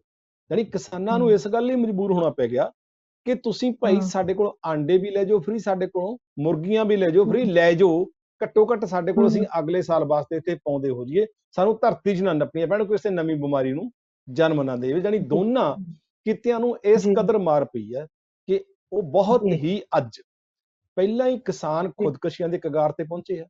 ਜਿਨ੍ਹਾਂ ਖੇਤਾਂ ਦੇ ਵਿੱਚ ਸੋਨ ਰੰਗੀਆਂ ਫਸਲਾਂ ਉਗਦੀਆਂ ਸੀ, ਅੱਜ ਉੱਥੇ ਖੁਦਕਸ਼ੀਆਂ ਦੀ ਖੇਤੀ ਉਗਦੀ ਹੈ। ਹੁਣ ਇਸ ਸੰਵਿਧਾਨ, ਕੱਲ ਹੀ ਪੰਜਾਬੀ ਟ੍ਰਿਬਿਊਨ ਦੇ ਵਿੱਚ ਆਪਾਂ 2 ਖਬਰਾਂ ਇਕੱਠੀਆਂ ਹੀ ਪੜ੍ਹੀਆਂ, ਦੋ ਨੌਜਵਾਨਾਂ ਨੇ ਇਕੱਠੀਆਂ ਖੁਦਕਸ਼ੀਆਂ ਕੀਤੀਆਂ ਜੀ। ਇਹ ਤਾਂ ਲਗਾਤਾਰ ਖੁਦਕਸ਼ੀਆਂ ਦੀ ਦਰ ਹੋਰ ਤੇਜ਼ ਹੋਊ, ਖੁਦਕਸ਼ੀਆਂ ਦੀ ਦਰ ਹੋਰ ਤੇਜ਼ ਹੋਊਗੀ। ਜਦੋਂ ਸੰਕਟ ਗਹਿਰਾ ਹੋਊਗਾ ਤਾਂ ਲਾਜ਼ਮੀ ਹੈ ਕਿ ਉਹਦੇ ਵਿੱਚੋਂ ਨਿਕਲਣ ਦੇ ਲਈ ਉਹਨਾਂ ਨੂੰ ਰਸਤਾ ਫਿਰ ਇਹੀ ਦਿਸੂਗਾ ਕਿ ਮੈਂ ਆਪਦੇ ਆਪ ਨੂੰ, ਮੌਤ ਨੂੰ ਮੈਂ ਆਪਦੇ ਗਲੇ ਲਾ ਲਵਾਂ। ਇਹ ਜਿਹੜੀ ਪੰਜਾਬ ਦੀ, ਇਹਦੇ ਤੇ ਨਿਰਭਰ, ਇਸ ਦੀ ਕਿਸਾਨੀ ਦੀ ਫਸਲ ਦੇ ਨਾਲ ਜੁੜੇ ਹੋਏ ਦੇ ਸਹਾਇਕ ਕਿੱਤੇ, ਉਦੋਂ ਗਾਹਾਂ ਜਿਹੜੇ ਉਹਦੇ ਤੇ ਨਿਰਭਰ ਨੇ, ਪਿੰਡ ਦਾ ਸਮੁੱਚਾ ਅਰਥਚਾਰਾ, ਦੁਕਾਨਦਾਰਾਂ ਤੋਂ ਲੈ ਕੇ ਮੋਚੀਆਂ ਤੱਕ, ਨਾਈਆਂ ਤੋਂ ਲੈ ਕੇ ਜਿਹੜੇ ਸਾਰੇ ਕੱਪੜੇ ਸਿਉਣ ਵਾਲਿਆਂ ਤੱਕ, ਲਹਾਰੇ ਤੋਂ ਲੈ ਕੇ ਤਰਖਾਣੇ ਤੱਕ, ਜਾਣੀ ਉਹ ਜੀ ਸਾਰੇ ਕਿੱਤੇ ਜਿਹੜੇ ਇਸ ਸਾਡੀ ਛਮਾਹੀ ਫਸਲ ਤੇ ਨਿਰਭਰ ਸੀ, ਜਿਨ੍ਹਾਂ ਦਾ ਜੀ ਗੁਜ਼ਾਰਾ ਇਸ ਗੱਲ ਤੇ ਸੀ। ਤੇ ਜਦੋਂ ਉਹ ਚੀਜ਼, ਕਿਉਂਕਿ ਵੱਡੀ ਪੱਧਰ ਤੇ ਜਿਹੜੇ ਪਸ਼ੂ ਪਾਲਦੇ ਆ, ਜੇ ਮੰਨ ਲਓ 10 ਪਸ਼ੂ ਪਾਲੇ ਆ ਤਾਂ 10 ਪਸ਼ੂਆਂ ਤੇ 2 ਲੇਬਰ ਵੀ ਰੱਖੀ, 2 ਬੰਦੇ ਵੀ ਕੰਮ ਬਿਲਕੁਲ ਕਰਦੇ ਆ ਸਾਡੇ, ਉਹਨਾਂ ਦਾ ਵੀ ਰੁਜ਼ਗਾਰ ਗਿਆ। ਜਦੋਂ ਕਿਸੇ ਨੇ 8 ਮੱਝਾਂ ਵਾਲੇ ਕੋਲ ਮੱਝਾਂ ਹੀ 2 ਰਹਿ ਗਈਆਂ, ਪਸ਼ੂ ਹੀ 2 ਰਹਿ ਗਏ, ਤਾਂ ਉਹਨੇ ਬੰਦਾ ਕੀ ਕਰਨਾ ਹੈ? ਜਾਣੀ ਉਹ ਲੇਬਰ ਪਿੰਡਾਂ ਦੇ ਵਿੱਚੋਂ ਵੀ ਵਿਹਲੀ, ਜਿਹੜੀਆਂ ਉਹ ਸਾਡੇ ਘਰਾਂ ਦੇ ਵਿੱਚ ਸਾਡੀਆਂ ਜੀਵਨ ਸਾਥੀ ਨਾਲ ਕੰਮ ਕਰਨ ਵਾਲੀਆਂ ਜਿਹੜੀਆਂ ਕੰਮ ਕਰਦੀਆਂ ਸੀ, ਜਿਹੜਾ ਜੇ ਪਸ਼ੂ ਪਾਲਣੇ ਤਾਂ ਘਰ ਦੀ ਔਰਤ ਦਾ ਬਹੁਤ ਵੱਡਾ ਉਸ 'ਚ ਯੋਗਦਾਨ ਹੁੰਦਾ। ਧਾਰਾਂ ਕੱਢਣ ਤੋਂ ਲੈ ਕੇ ਗੋਹਾ ਕੂੜਾ ਚੱਕਣ ਤੱਕ ਤਾਂ ਸਾਰੀ ਜ਼ਿੰਮੇਵਾਰੀ ਔਰਤਾਂ ਦੀ। ਦੁੱਧ ਜਿਹੜੀ ਸਾਂਭਣ ਔਰਤਾਂ ਤੱਕ, ਸਾਡੀ ਆਮਦਨ ਦੇ ਵਿੱਚ ਵੱਡਾ ਹਿੱਸਾ ਪਾਉਂਦੀਆਂ, ਖਾਸ ਕਰਕੇ ਪਸ਼ੂ ਪਾਲਣ ਵਾਲੇ ਧੰਦੇ ਦੇ ਵਿੱਚ। ਹੁਣ ਖੇਤਾਂ ਦੇ ਵਿੱਚ ਭਾਵੇਂ ਔਰਤਾਂ ਜਦੋਂ ਕੰਮ ਕਰਦੇ ਆ ਬੰਦੇ, ਤਾਂ ਹੁਣ ਰੋਟੀ ਲਿਜਾਣ ਵਾਲਾ, ਹੋਰ ਕੰਮ ਕਰਨ ਵਾਲਾ, ਇਹ ਘਟ ਗਿਆ, ਪਰ ਪਸ਼ੂ ਪਾਲਣ ਦੇ ਪ੍ਰਸੰਗ ਦੇ ਵਿੱਚ ਔਰਤਾਂ ਦਾ ਬਹੁਤ ਵੱਡਾ ਯੋਗਦਾਨ। ਜੀ ਜੀ ਬਿਲਕੁਲ। ਜਿਹੜੀ ਉਹ ਆਮਦਨ ਦੇ ਵਿੱਚ ਹਿੱਸਾ ਸਾਡੀ ਔਰਤਾਂ ਦਾ ਯੋਗਦਾਨ ਸੀ, ਅੱਜ ਅਸੀਂ ਉਹਦੇ ਤੋਂ ਵੀ ਵਾਂਝੇ ਹੋ ਗਏ ਹਾਂ। ਉਹ ਔਰਤਾਂ ਦਾ ਜਿਹੜਾ ਯੋਗਦਾਨ ਹੈ, ਜਿਹੜੀ ਸਾਡੀ ਇੱਕ ਕਿਸਾਨੀ ਨੂੰ ਜ਼ਿੰਦਗੀ ਬਚਾਉਣ ਦੇ ਲਈ ਜਿਹੜਾ ਉਹਨਾਂ ਦਾ ਅਹਿਮ ਰੋਲ ਸੀ, ਅੱਜ ਉਹਦੇ ਤੋਂ ਵੀ ਦਵਿੰਦਰ ਜੀ ਅਸੀਂ ਵਾਂਝੇ ਹੋ ਗਏ। ਜਿਹੜੀ ਆਉਣ ਵਾਲਾ ਭਿਆਨਕ ਸੰਕਟ ਦੀ ਦਸਤਕ ਹੈ, ਜਿਹੜਾ ਕਰੋਨਾ ਹੈ, ਇਹ ਕਰੋਨਾ 10% ਨੂੰ ਬਚਾਉਣ ਦੇ ਲਈ ਅਸਲ 'ਚ 90% ਨੂੰ ਭੁੱਖ ਨਾਲ ਮਾਰਨ ਦਾ ਜ਼ਰੀਆ ਹੈ। ਉੱਪਰਲੇ ਬਚ ਜਾਣਗੇ, ਉਹਨਾਂ ਨੂੰ ਕਰੋਨਾ ਤੋਂ ਬਚਾਵਾਂਗੇ, ਪਰ 90% ਨੂੰ ਭੁੱਖ ਤੋਂ ਬਚਾਉਣ ਦੀ ਲੋੜ ਹੈ। ਉਹ ਭੁੱਖ ਨਾਲ ਮਰ ਜਾਣਗੇ। ਜਿਹੜਾ ਅੰਕੜਾ ਹੈ, ਕਰੋਨਾ ਵਾਇਰਸ ਦੇ ਅੰਕੜੇ ਸਾਹਮਣੇ ਆ ਰਹੇ ਨੇ, ਪਰ ਅੰਕੜੇ ਇਹ ਨਹੀਂ ਆਉਂਦੇ ਕਿ ਜੇ ਪਿਛਲੇ ਦਿਨਾਂ ਦੇ ਵਿੱਚ 600 ਬੰਦਾ ਕਰੋਨਾ ਨਾਲ ਮਰਿਆ ਸੀ ਤਾਂ 200 ਬੰਦਾ ਭੁੱਖ ਨਾਲ ਮਰ ਗਿਆ ਸੀ, 50 ਬੰਦੇ ਰਸਤੇ 'ਚ ਜਾਂਦੇ ਦਮ ਤੋੜ ਗਏ ਸੀ। ਇਹ ਅੰਕੜਾ ਨਹੀਂ ਆ ਜਾ ਰਿਹਾ। ਹਾਂ, ਇਹੀ ਅੰਕੜਾ ਹਾਲਤ ਜਿਹੜੀ ਹੈਗੀ ਹੈ। ਇਸੇ ਕਰਕੇ ਅਸੀਂ ਤੁਹਾਡੇ ਨਾਲ ਗੱਲਬਾਤ ਕਰ ਰਹੇ ਹਾਂ। ਮੈਂ ਤੁਹਾਡੇ ਤੋਂ ਇਹ ਜਾਣਨਾ ਚਾਹੁੰਦੀ ਹਾਂ ਕਿ ਤੁਸੀਂ ਕਿਹਾ ਸੀ ਕਿ ਵੱਡੇ ਪੋਲਟਰੀ ਫਾਰਮਾਂ ਵਾਲੇ ਤੇ ਛੋਟੇ ਪੋਲਟਰੀ ਫਾਰਮਾਂ ਵਾਲੇ, ਜਿਵੇਂ ਪਸ਼ੂ ਵੀ ਪਾਲ ਰਿਹਾ ਇੱਕ ਛੋਟਾ ਕਿਸਾਨ, ਤੇ ਨਾਲ ਹੀ ਉਹਨੇ ਥੋੜੇ ਜਿਹੇ ਚੂਚੇ ਪਾ ਲਏ, 1000 500 2-4 ਹਜ਼ਾਰ, ਤੇ ਇਹ ਜਿਹੜੇ ਛੋਟੇ ਪੋਲਟਰੀ ਫਾਰਮਾਂ ਵਾਲੇ ਨੇ, ਕੀ ਉਹਨਾਂ ਨੂੰ ਵੀ ਲੋਨ ਮਿਲਦਾ ਇਸ ਕਾਰਜ ਲਈ? ਤੇ ਜਿਹੜੇ ਪਸ਼ੂ ਪਾਲਕ ਨੇ, ਕੀ ਉਹਨਾਂ ਨੂੰ ਪਸ਼ੂਆਂ ਦੀ ਖਰੀਦ ਲਈ ਜਾਂ ਡੇਅਰੀ ਦਾ ਧੰਦਾ ਚੱਲਦਾ ਰੱਖਣ ਲਈ ਕੋਈ ਕਰਜ਼ੇ ਮਿਲਦੇ ਨੇ ਬੈਂਕਾਂ ਤੋਂ, ਸਰਕਾਰੀ ਬੈਂਕਾਂ ਤੋਂ? ਕੋਈ ਵਿਵਸਥਾਵਾਂ ਕਿੰਨੀਆਂ ਕੁ ਨੇ? ਸਰਕਾਰੀ ਸਕੀਮਾਂ ਡੈਰੀ ਫਾਰਮਾਂ ਦੀਆਂ ਹੈਗੀਆਂ, ਪਰ ਉਹ ਕਾਗਜ਼ਾਂ ਦੇ ਵਿੱਚ ਨੇ। ਲੋੜਵੰਦਾਂ ਤੱਕ ਸਰਕਾਰੀ ਸਕੀਮਾਂ ਦਾ ਕੋਈ ਪ੍ਰਚਾਰ ਨਹੀਂ। ਵੱਡਿਆਂ ਨੂੰ ਲੋਨ ਮਿਲਦਾ, ਉਹ ਸਬਸਿਡੀਆਂ ਵੀ ਲੈ ਜਾਂਦੇ। ਕਿਸਾਨ ਜਿਹੜੇ ਪਸ਼ੂ ਲੈਂਦੇ ਆ, ਉਹਨਾਂ ਨੂੰ ਤਾਂ ਪਿੰਡ ਦੇ ਵਿੱਚ ਬੈਂਕਾਂ ਦੇ ਜਾਂ ਸਾਡੇ ਜਿਹੜੇ ਆੜਤੀਏ ਨੇ, ਉਹਨਾਂ ਦੇ ਏਜੰਟ ਨੇ ਬੰਦੇ, ਕੁਝ ਉਹ ਦੱਸਦੇ ਆ ਜਾ ਕੇ ਵੀ ਤੈਨੂੰ ਫਲਾਨੀ ਬੈਂਕ ਚੋਂ ਕਰਜ਼ਾ ਮਿਲਦਾ।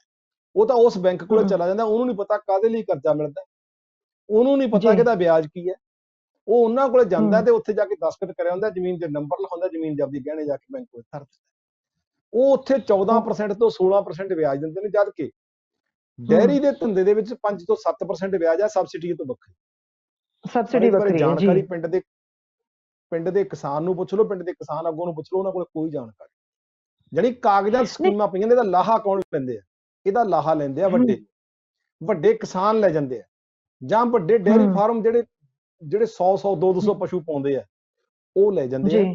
ਆਮ ਕਿਸਾਨ ਤਾਂ ਜੇ ਪਸ਼ੂ ਲੈਣੇ ਵੀ ਆ ਤਾਂ ਉਹਨੂੰ ਤਾਂ ਬੈਂਕ ਨੇ ਜਿਹੜੀ ਸਕੀਮ, ਉਹਨੂੰ ਇਹ ਨਹੀਂ ਪਤਾ ਵੀ ਕਿਹੜੀ ਸਕੀਮ ਦੇ ਤਹਿਤ, ਉਹਨੂੰ ਇਹ ਨਹੀਂ ਪਤਾ ਕਿ ਕਿਹੜੇ ਵਿਆਜ ਦਾ ਇੰਟਰਸਟ ਕੀ ਹੈ, ਉਹਦਾ ਧਾਰਨ ਵਿਆਜ ਹੈ, ਉਹਦਾ ਵਿਆਜ ਮਿਸ਼ਰਤ ਵਿਆਜ ਹੈ, ਉਹਤੇ ਕੋਈ ਸਬਸਿਡੀ ਹੈ ਵੀ ਕਿ ਨਹੀਂ ਹੈ। ਉਹਨੂੰ ਤਾਂ ਕਹਿ ਰਿਹਾ ਮੈਨੂੰ 1.5 ਲੱਖ ਮਿਲ ਗਿਆ, ਮੈਨੂੰ 2 ਲੱਖ ਮਿਲ ਗਿਆ, ਮੈਂ 4 ਪਸ਼ੂ ਪਾਵਾਂ ਤੇ ਆਪਦਾ ਅੱਜ ਮੇਰੇ ਘਰੇ ਦੁੱਧ ਪੈਂਦਾ ਹੋਵੇ, ਮੇਰੇ ਜਵਾਕਾਂ ਨੂੰ 4 ਪੈਸੇ ਆਉਂਦੇ ਹੋ ਜਾਣ, ਉਹਦਾ ਤਾਂ ਸਵਾਲ ਇੰਨੇ। ਦੂਜੀ ਗੱਲ ਕਿ ਉਹਨਾਂ ਨੇ ਆਪਦਾ ਬੈਂਕਾਂ ਤੋਂ ਨਹੀਂ, ਉਹਨਾਂ ਨੂੰ ਪਸ਼ੂ ਲੈਣ ਵਾਸਤੇ ਕਰਜ਼ਾ ਮਨੀ ਲੈਂਡਰਾਂ ਤੋਂ ਵੀ ਲੈਣਾ ਪੈਂਦਾ, ਆੜਤੀਆਂ ਤੋਂ ਵੀ ਲੈਣਾ ਪੈਂਦਾ, ਵਿਆਜ ਤੇ ਪੈਸੇ ਲੈਣੇ ਪੈਂਦੇ। ਜੇ ਮੈਂ 3 ਸਾਲ ਪਹਿਲਾਂ ਦੀ ਗੱਲ ਕਰਨੀ ਹੋਵੇ, ਪਿੰਡਾਂ ਦੇ ਵਿੱਚ 36% ਤੋਂ ਲੈ ਕੇ 60% ਤੱਕ ਵਿਆਜ ਸੀ, 3 ਰੁਪਏ ਤੋਂ ਲੈ ਕੇ 5 ਰੁਪਏ ਤੱਕ, ਪੰਜਾਬੀ ਜੇ ਸਮਝਣਾ। ਅੱਜ ਵੀ 2 ਰੁਪਏ ਤੋਂ ਲੈ ਕੇ 3 ਰੁਪਏ ਤੱਕ ਵਿਆਜ। ਜੀ ਜੀ। ਇਹ ਇਸੇ ਕਰਕੇ ਕਿਸਾਨ ਜਥੇਬੰਦੀਆਂ ਦੀ ਮੰਗ ਤੇ ਪਿਛਲੇ ਸਮੇਂ 'ਚ ਦਵਿੰਦਰ ਜੀ ਇੱਕ ਝਗੜਾ ਨਿਪਟਾਊ, ਜਿਹੜਾ ਮਨੀ ਲੈਂਡਰਾਂ ਦਾ, ਜਿਹੜਾ ਇਹਨਾਂ ਦੇ ਕਰਜ਼ਾ ਦਿੱਤਾ ਸੀ ਪਿੰਡਾਂ ਦੇ ਕਿਸਾਨਾਂ ਨੂੰ ਬਾਦਲ ਹਕੂਮਤ ਵੇਲੇ, ਇੱਕ ਝਗੜਾ ਨਿਪਟਾਊ ਅਦਾਲਤਾਂ ਬਣੀਆਂ ਸੀ, ਤੁਹਾਨੂੰ ਚੇਤੇ ਹੋਵੇ। ਉਹ ਅਦਾਲਤਾਂ ਦੇ ਵਿੱਚ ਇੱਕ ਡੀਸੀ ਸੀ, ਇੱਕ ਖੇਤੀਬਾੜੀ ਦਾ ਨੁਮਾਇੰਦਾ ਸੀ, ਕਿਸਾਨਾਂ ਦਾ ਨੁਮਾਇੰਦਾ ਸੀ।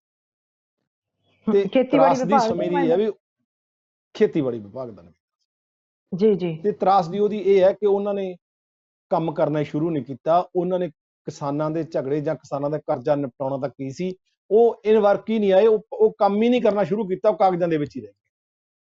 ਕੋਈ ਉਹਦਾ ਜੱਜ ਸਾਰਾ ਨਹੀਂ ਕੁਛ ਲਾਇਆ ਫਰਕ। ਗਿਆ, ਸਾਰਾ ਕੁਝ ਖਤਮ ਹੋ ਗਿਆ। ਜਾਣੀ ਜਦੋਂ ਕਿਸਾਨਾਂ ਦੀ ਗੱਲ ਆਉਂਦੀ ਹੈ ਉਦੋਂ ਸੱਪ ਸੁੰਘ ਜਾਂਦਾ, ਪੰਜਾਬੀ ਜੇ ਕਹਿਣਾ। ਨਹੀਂ, ਜਦੋਂ ਵੱਡਿਆਂ ਕਿਸਾਨਾਂ ਲਈ ਦੀ ਕੋਈ ਵੀ ਸਕੀਮ ਬਣਾਉਣੀ ਹੈ, ਪਿੰਡ ਦੀ ਵੀ ਗੱਲ ਆਉਂਦੀ ਹੈ। ਫਿਰ ਤੁਸੀਂ ਨਰਾਇਣ ਦੱਤ ਜੀ, ਤੁਸੀਂ ਆਪ ਹੀ ਕਿਹਾ ਕਿ ਛੋਟੇ ਕਿਸਾਨ ਜਾਂ ਤਾਂ ਜਾਣੂ ਨਹੀਂ ਹੈਗੇ ਇਹਨਾਂ ਸਕੀਮਾਂ ਤੋਂ, ਕਰਜ਼ੇ ਮਿਲ ਸਕਣ ਵਾਲੀਆਂ ਤੋਂ, ਜਿਹੜੀਆਂ ਸਬਸਿਡੀ ਵਾਲੀਆਂ ਸਕੀਮਾਂ ਨੇ ਪਸ਼ੂ ਪਾਲਣ ਤੇ ਹੋਰ ਪੋਲਟਰੀ ਜਾਂ ਹੋਰ ਫੁੱਲ ਸ਼ਹਿਦ ਦੀਆਂ ਮੱਖੀਆਂ ਪਾਲਣ ਵਰਗੇ ਧੰਦਿਆਂ ਲਈ ਜਿਹੜੀਆਂ ਸਬਸਿਡੀਆਂ ਨੇ, ਇਹਨਾਂ ਨੂੰ ਬਾਰੇ ਆਮ ਲੋਕਾਂ ਨੂੰ, ਪੇਂਡੂਆਂ ਨੂੰ, ਕਿਰਤੀਆਂ ਨੂੰ ਜਾਣਕਾਰੀ ਘੱਟ ਹੈ। ਤੇ ਕੀ ਇਹ ਹੁਣ ਜਿਹੜੀਆਂ ਸਾਡੀਆਂ ਜਥੇਬੰਦੀਆਂ ਨੇ, ਕਿਸਾਨ ਜਥੇਬੰਦੀਆਂ ਨੇ, ਜਾਂ ਜਿਸ ਤਰ੍ਹਾਂ ਹੁਣ ਤੁਹਾਡਾ ਇਨਕਲਾਬੀ ਕੇਂਦਰ ਹੈ, ਜਿਹੜਾ ਪੰਜਾਬ ਇਨਕਲਾਬੀ ਕੇਂਦਰ ਪੰਜਾਬ ਹੈ, ਇਹ ਵੀ ਲੋਕਾਂ ਨਾਲ ਜੁੜ ਕੇ ਇਹੋ ਜਿਹੀ ਅਵੇਅਰਨੈਸ ਪੈਦਾ ਕਰ ਰਿਹਾ ਹੈ ਜਾਂ ਉਹਨਾਂ ਦੇ ਹੱਕਾਂ ਦੀ ਗੱਲ ਕਰ ਰਿਹਾ ਹੈ? ਤੇ ਕੀ ਕਿਤੇ ਇਹ ਕਮੀ ਜਥੇਬੰਦੀਆਂ ਦੇ ਪੱਧਰ ਤੇ ਵੀ ਹੈ? ਤੁਹਾਨੂੰ ਮਹਿਸੂਸ ਹੁੰਦਾ ਕਿ ਇਹਨਾਂ ਦੇ ਵੀ ਇੱਕ ਗੱਲ ਇੱਕ ਢਲਮਟ ਹੈ? ਹਾਂ, ਇੱਕ ਗੱਲ ਆਪਾਂ ਮੰਨ ਕੇ ਚੱਲੀਏ ਦਵਿੰਦਰ ਜੀ, ਵੀ ਅਸੀਂ ਕਮਜ਼ੋਰ ਅਵਸਥਾ 'ਚ ਵਿਚਰ ਰਹੇ ਹਾਂ। ਇਹ ਪ੍ਰਮਾਣ ਕਰਨ ਦੇ ਵਿੱਚ ਕੋਈ ਅੱਜ ਸਾਨੂੰ ਹਿੱਚ ਨਹੀਂ ਹੈ ਕਿ ਅੱਜ ਜਿਹੜਾ ਲਹਿਰ ਹੈ ਕਮਜ਼ੋਰ ਅਵਸਥਾ ਦੇ ਵਿੱਚ ਚੱਲ ਰਹੀ ਹੈ। ਲਹਿਰ ਦੇ ਨਾਲ ਜੁੜ ਕੇ ਕਿਸਾਨ ਜਥੇਬੰਦੀਆਂ, ਮਜ਼ਦੂਰ ਜਥੇਬੰਦੀਆਂ ਵੀ ਕਮਜ਼ੋਰ ਅਵਸਥਾ ਦੇ ਵਿੱਚ ਹੈਗੀਆਂ ਜੀ, ਪਰ ਨਾਲ ਦੀ ਨਾਲ ਇਹਨਾਂ ਜਥੇਬੰਦੀਆਂ ਦਾ ਹੱਲ ਕੀ ਹੋਵੇ ਮਸਲੇ? ਹਾਂ, ਜਥੇਬੰਦੀਆਂ ਦੇ ਵਿੱਚ ਜਿਹੜਾ ਵੱਖਰੋ ਵੱਖਰੀਆਂ ਫਾਂਕਾਂ 'ਚ ਵੰਡੀਆਂ ਹੋਈਆਂ ਨੇ, ਉਹਨਾਂ ਦੇ ਵਿੱਚੋਂ ਵੱਡੀ ਗਿਣਤੀ ਜਥੇਬੰਦੀਆਂ ਉਹ ਨੇ ਜਿਹੜੀਆਂ ਸਰਕਾਰ ਦੀਆਂ ਪਿੱਠ, ਉਹ ਭਾਵੇਂ ਰਾਜੇ ਵਾਲਾ ਹੈ, ਉਹ ਭਾਵੇਂ ਲੱਖੋ ਵਾਲਾ ਹੈ, ਉਹ ਭਾਵੇਂ ਕਾਦੀਆਂ ਹੈ, ਉਹ ਭਾਵੇਂ ਇੰਨੀ ਬੜੀ ਕੋਈ ਵੀ ਹੋ ਸਕਦੀ ਹੈ, ਹੋਰ ਵੀ ਹੋ ਸਕਦੀ। ਉਹ ਜਥੇਬੰਦੀਆਂ ਅਸਲ 'ਚ ਸਰਕਾਰ ਕੋਲੋਂ ਕੁਝ ਖੈਰਾਤਾਂ ਲੈ ਕੇ ਕਿਸਾਨਾਂ ਦੇ ਨਾਂ ਥੱਲੇ ਆਪਦੀ ਗੱਦੀ ਨੂੰ ਸਲਾਮਤ ਰੱਖਦੀਆਂ ਨੇ। ਜਿਵੇਂ ਬਾਦਲ ਸਾਹਿਬ ਦੀ ਸਰਕਾਰ ਵੇਲੇ ਲੱਖੋਵਾਲ 5 ਸਾਲ ਚੇਅਰਮੈਨ ਰਿਹਾ, ਮੰਡੀ ਕੋਟ ਦਾ, ਮੌਜਾਂ ਮਾਣਦਾ ਰਿਹਾ ਤੇ ਕਿਸਾਨੀ ਬੀਕੇ ਲੱਖੋਵਾਲ ਦਾ ਪ੍ਰਧਾਨ ਵੀ ਰਿਹਾ। ਜਾਣੀ ਕਿਸਾਨਾਂ ਨੂੰ ਵੀ ਇੱਕ ਧੋਖੇ 'ਚ ਪਾਉਣ ਦੇ ਲਈ ਇਹ ਇੱਕ ਸਾਜ਼ਿਸ਼ ਨਾਲ ਦੀ ਨਾਲ ਚੱਲਦੀ ਰਹੀ। ਉਹਨਾਂ ਨੂੰ ਸਰਕਾਰਾਂ ਪਾਲਦੀਆਂ, ਉਹਨਾਂ ਨੂੰ ਕਿਤੇ ਸ਼ੈਲਟਰ ਵੀ ਕੀਤਾ ਜਾਂਦਾ ਹੈ, ਉਹਨਾਂ ਨੂੰ ਉਭਾਰਿਆ ਵੀ ਜਾਂਦਾ ਹੈ। ਪਰ ਜਿਹੜੀਆਂ ਜਥੇਬੰਦੀਆਂ ਕਿਸਾਨ ਹਿੱਤਾਂ ਲਈ ਸੱਚੀਓ ਲੜਦੀਆਂ ਨੇ, ਉਹਨਾਂ ਨੂੰ ਜ਼ਬਰ ਦਾ ਸ਼ਿਕਾਰ ਵੀ ਬਣਾਇਆ ਜਾਂਦਾ। ਮੈਨੂੰ ਇਹ ਪਤਾ ਹੈ ਕਿ ਵੱਡੀ ਪੱਧਰ ਤੇ ਜਿਹੜੇ ਕਿਸਾਨ ਆਗੂ ਨੇ, ਉਹਨਾਂ ਤੇ ਮੁਕੱਦਮੇ ਚੱਲਦੇ, ਉਹਨਾਂ ਦੀ ਮਜਬੂਰੀ ਬਣ ਜਾਂਦੀ ਹੈ। ਜੇ ਉਹ ਸੰਘਰਸ਼, ਤੁਸੀਂ ਪਹਿਲਾਂ ਕਿਹਾ ਵੀ ਇਹਦਾ ਰਾਹ ਕੀ ਹੈ, ਉਹਨਾਂ ਕੋਲ ਰਸਤਾ ਸੰਘਰਸ਼ ਤੋਂ ਸਿਵਾਏ ਕੋਈ ਰਸਤਾ ਨਹੀਂ। ਉਹ ਕਿਸਾਨਾਂ ਨੂੰ ਲਾਮਬੰਦ ਕਰਨ, ਜਥੇਬੰਦ ਹੁਣ ਸੁਚੇਤ ਰੂਪ ਦੇ ਵਿੱਚ ਖੁਦਕਸ਼ੀਆਂ ਦਾ ਰਾਹ ਛੱਡ ਕੇ ਸੰਘਰਸ਼ਾਂ ਦੇ ਲੇਖੇ ਲੱਗਣ। ਉਹਨੇ ਹੋਕਾ ਵੀ ਦਿੱਤਾ ਸੀ, ਖੁਦਕਸ਼ੀਆਂ ਦਾ ਰਾਹ ਛੱਡ ਕੇ ਲੋਕੋ ਪੈ ਜਾਓ ਰਾਹ ਸੰਘਰਸ਼ਾਂ ਦੇ। ਇਹੀ ਉਹਨਾਂ ਕੋਲ ਰਾਹ ਸੀ ਕਿ ਤੁਸੀਂ ਸੰਘਰਸ਼ਾਂ ਦੇ ਰਾਹ ਜ਼ਿੰਦਗੀ ਦਾ ਜਿਹੜਾ ਬਹੁਤਾ ਸਮਾਂ, ਕਿਉਂਕਿ ਜਿਹੜਾ ਗੁਰੂ ਨਾਨਕ ਸਾਹਿਬ ਵਾਲਾ ਸੰਕਲਪ ਸੀ, ਕਿਰਤ ਕਰੋ ਨਾਮ ਜਪੋ ਵੰਡ ਛਕੋ, ਉਹ ਵੰਡ ਛਕੋ ਵਾਲਾ ਸਰਕਾਰਾਂ ਨੇ ਪਾਸੇ ਕਰਤਾ। ਛਕਾਂਗੇ ਤਾਂ ਅਸੀਂ, ਤੁਸੀਂ ਕਿਰਤ ਕਰੋ। ਉਹ ਜਦੋਂ ਉਹਨਾਂ ਨੇ ਵੰਡ ਛਕਣ ਵਾਲਾ ਕੀਤਾ ਵੀ ਸਾਡਾ ਵੀ ਹਿੱਸਾ ਹੈ, ਅਸੀਂ ਵੀ ਤਾਂ ਸਮਾਜ ਦੇ ਪੈਦਾਵਾਰ ਦੇ ਵਿੱਚ ਕਿਤੇ ਹਿੱਸਾ, ਸਾਡਾ ਵੀ ਕਿਤੇ ਨਾਂ ਹੈਗਾ, ਤਾਂ ਫਿਰ ਉਹ ਜਥੇਬੰਦੀਆਂ ਨੂੰ ਇੱਥੋਂ ਦੀਆਂ ਸਰਕਾਰਾਂ ਜਦੋਂ ਸੰਘਰਸ਼ ਦਾ ਰਾਹ ਲੈਣ ਵਾਸਤੇ ਰਾਹ ਅਖਤਿਆਰ ਕਰਦੀਆਂ ਨੇ, ਤਾਂ ਫਿਰ ਉਹਨੂੰ ਜ਼ਬਰ ਦੀ ਮਾਰ ਹੇਠ ਲਿਆਉਣ ਵਾਸਤੇ ਉਹ ਜਦੋਂ ਸੰਘਰਸ਼ ਦੇ ਰਾਹ ਪੈਂਦੇ ਨੇ, ਮਾੜੇ ਮੋਟੇ ਢੰਗ ਦੇ ਨਾਲ ਸੁਣਿਆ ਨਹੀਂ ਜਾਂਦਾ। ਚੰਡੀਗੜ੍ਹ ਤੁਹਾਡਾ ਸ਼ਹਿਰ ਹੈ, ਇਹਨੂੰ ਸੈਕਟਰੀਏਟ ਤੋਂ ਮਟਕਾ ਚੌਂਕ ਲੈ ਜਾਂਦਾ, ਮਟਕਾ ਚੌਂਕ ਤੋਂ 25 ਸੈਕਟਰ ਲੈ ਜਾਂਦਾ, 25 ਸੈਕਟਰ ਹੁਣ ਮੋਹਾਲੀ ਦੇ ਚੰਡੀਗੜ੍ਹ ਦਾ ਰਸਤਾ ਲੈ। ਜਾਣੀ ਆਪਦੇ ਕੰਨਾਂ ਦੇ ਵਿੱਚ ਤਾਂ ਹੁਣ ਲੋਕਾਂ ਦੀ ਆਵਾਜ਼ ਪੈਣ ਤੋਂ ਰੋਕਣ ਦੇ ਲਈ ਦੂਰ ਤੋਂ ਦੂਰ ਹੀ ਕੀਤਾ ਜਾ ਰਿਹਾ। ਗਾਹਾਂ ਹਰ ਪਿੰਡ ਦੇ ਵਿੱਚ, ਹਰ ਸ਼ਹਿਰ ਦੇ ਵਿੱਚ, ਵੱਡੇ ਸ਼ਹਿਰਾਂ ਦੇ ਵਿੱਚ ਇਹ ਤੈਅ ਕਰਤਾ ਕਿ ਤੁਸੀਂ DC SSP ਦੇ ਮੂਹਰੇ ਧਰਨਾ ਨਹੀਂ ਲਾ ਸਕਦੇ। 5 ਕਿਲੋਮੀਟਰ ਦਾਣਾ ਮੰਡੀ ਆ, ਉੱਥੇ ਤੁਸੀਂ ਸੜਕਾਂ ਨੂੰ ਸੁਣਾ ਕੇ ਮੁੜਿਆ। ਜਾਣੀ ਸਰਕਾਰਾਂ ਉਹਨਾਂ ਦੇ ਪ੍ਰਤੀ ਜ਼ਿੰਮੇਵਾਰੀ ਨਹੀਂ ਨਿਭਾ ਰਹੀਆਂ। ਜਥੇਬੰਦੀਆਂ ਨੂੰ ਰੋਕਣ ਦੇ ਲਈ ਫਿਰ ਜਦੋਂ ਤੁਸੀਂ ਕਹਿੰਦੇ ਫਿਰ 144 ਲੱਗੂ, 144 ਤੋੜਨ ਦੇ ਪਰਚੇ, ਸੜਕ ਜਾਮ ਕਰ ਲਈ ਤੁਸੀਂ ਮਜਬੂਰੀ, ਬਸ ਜਦੋਂ ਕੋਈ ਗੱਲ ਨਹੀਂ ਸੁਣਦਾ, ਕਿਸਾਨ ਖੁਦਕਸ਼ੀ ਕਰ ਜਾਵੇ ਤੇ ਪ੍ਰਸ਼ਾਸਨ ਉੱਥੇ ਕੋਈ ਆਵੇ ਨਾ। ਅੱਜ ਅੰਕੜਾ ਦੇਖੋ ਖੁਦਕਸ਼ੀਆਂ ਦਾ ਕਿ ਖੁਦਕਸ਼ੀ ਪੀੜਤ ਪਰਿਵਾਰਾਂ ਨੂੰ 20% ਨੂੰ ਮੁਆਵਜ਼ਾ ਮਿਲਿਆ, ਨੌਕਰੀਆਂ ਤਾਂ ਮਿਲਣੀਆਂ ਇੱਕ ਪਾਸੇ ਰਹਿ ਗਈਆਂ, ਤੇ 3 ਲੱਖ ਰੁਪਏ ਵਾਲਾ ਕਿੱਥੇ ਗਿਆ? 80% ਕੇਸ ਪਾਸ ਨਹੀਂ ਹੁੰਦੇ, ਨਾ ਉਹਨਾਂ ਨੂੰ ਪਤਾ ਹੁੰਦਾ ਇਸ ਗੱਲ ਦੇ ਵਿੱਚ। ਜਦੋਂ ਫਿਰ ਉਹਨਾਂ ਨੂੰ ਮੁਆਵਜ਼ੇ ਦੀ ਗੱਲ ਕੀਤੀ ਜਾਂਦੀ ਹੈ ਤਾਂ ਧਰਨਾ ਲਾਉਣਾ ਪੈਂਦਾ, ਮੁਜ਼ਾਹਰਾ ਕਰਨਾ ਪੈਂਦਾ, ਸੜਕ ਜਾਮ ਕਰਨੀ ਪੈਂਦੀ, ਮਜਬੂਰੀ ਬਸ ਕਦੇ ਰੇਲ ਤੇ ਵੀ ਬੈਠਣਾ ਪੈ ਜਾਂਦਾ, ਤਾਂ ਫਿਰ ਉਹ ਮੁਕੱਦਮੇ ਦਰਜ ਕਰਕੇ ਕਿਸਾਨ ਆਗੂਆਂ ਨੂੰ ਅੰਦਰ ਸੁੱਟ ਦਿੱਤਾ ਜਾਂਦਾ। ਕਿਸਾਨ ਆਗੂ ਜਿਹੜੇ ਸਟੇਟ ਲੈਵਲ ਦੇ ਨੇ, ਭਾਵੇਂ ਸਾਥੀ ਡਕਾਉਂਦਾ ਵਾਲੇ, ਭਾਵੇਂ ਉਗਰਾਹਾਂ ਵਾਲੇ, ਉਹ ਵੱਡੀ ਪੱਧਰ ਤੇ ਉਹਨਾਂ ਦੇ ਸੂਬੇ ਦੇ ਆਗੂ ਮੁਕੱਦਮੇ ਭੁਗਤ ਰਹੇ, ਤੇ ਹਰ ਮੁਕੱਦਮੇ ਸਜ਼ਾ ਕੀਤੀ ਜਾ ਰਹੀ ਹੈ, ਜੁਰਮਾਨਾ ਕੀਤਾ ਜਾ ਰਿਹਾ। ਗੱਲ ਕੀ ਹੈ ਵੀ ਡਰ ਤੇ ਦਹਿਸ਼ਤ ਪੈਦਾ ਕੀਤੀ ਜਾ ਰਹੀ, ਡਰ ਤੇ ਸਹਿਮ ਪੈਦਾ ਕੀਤਾ ਜਾ ਰਿਹਾ।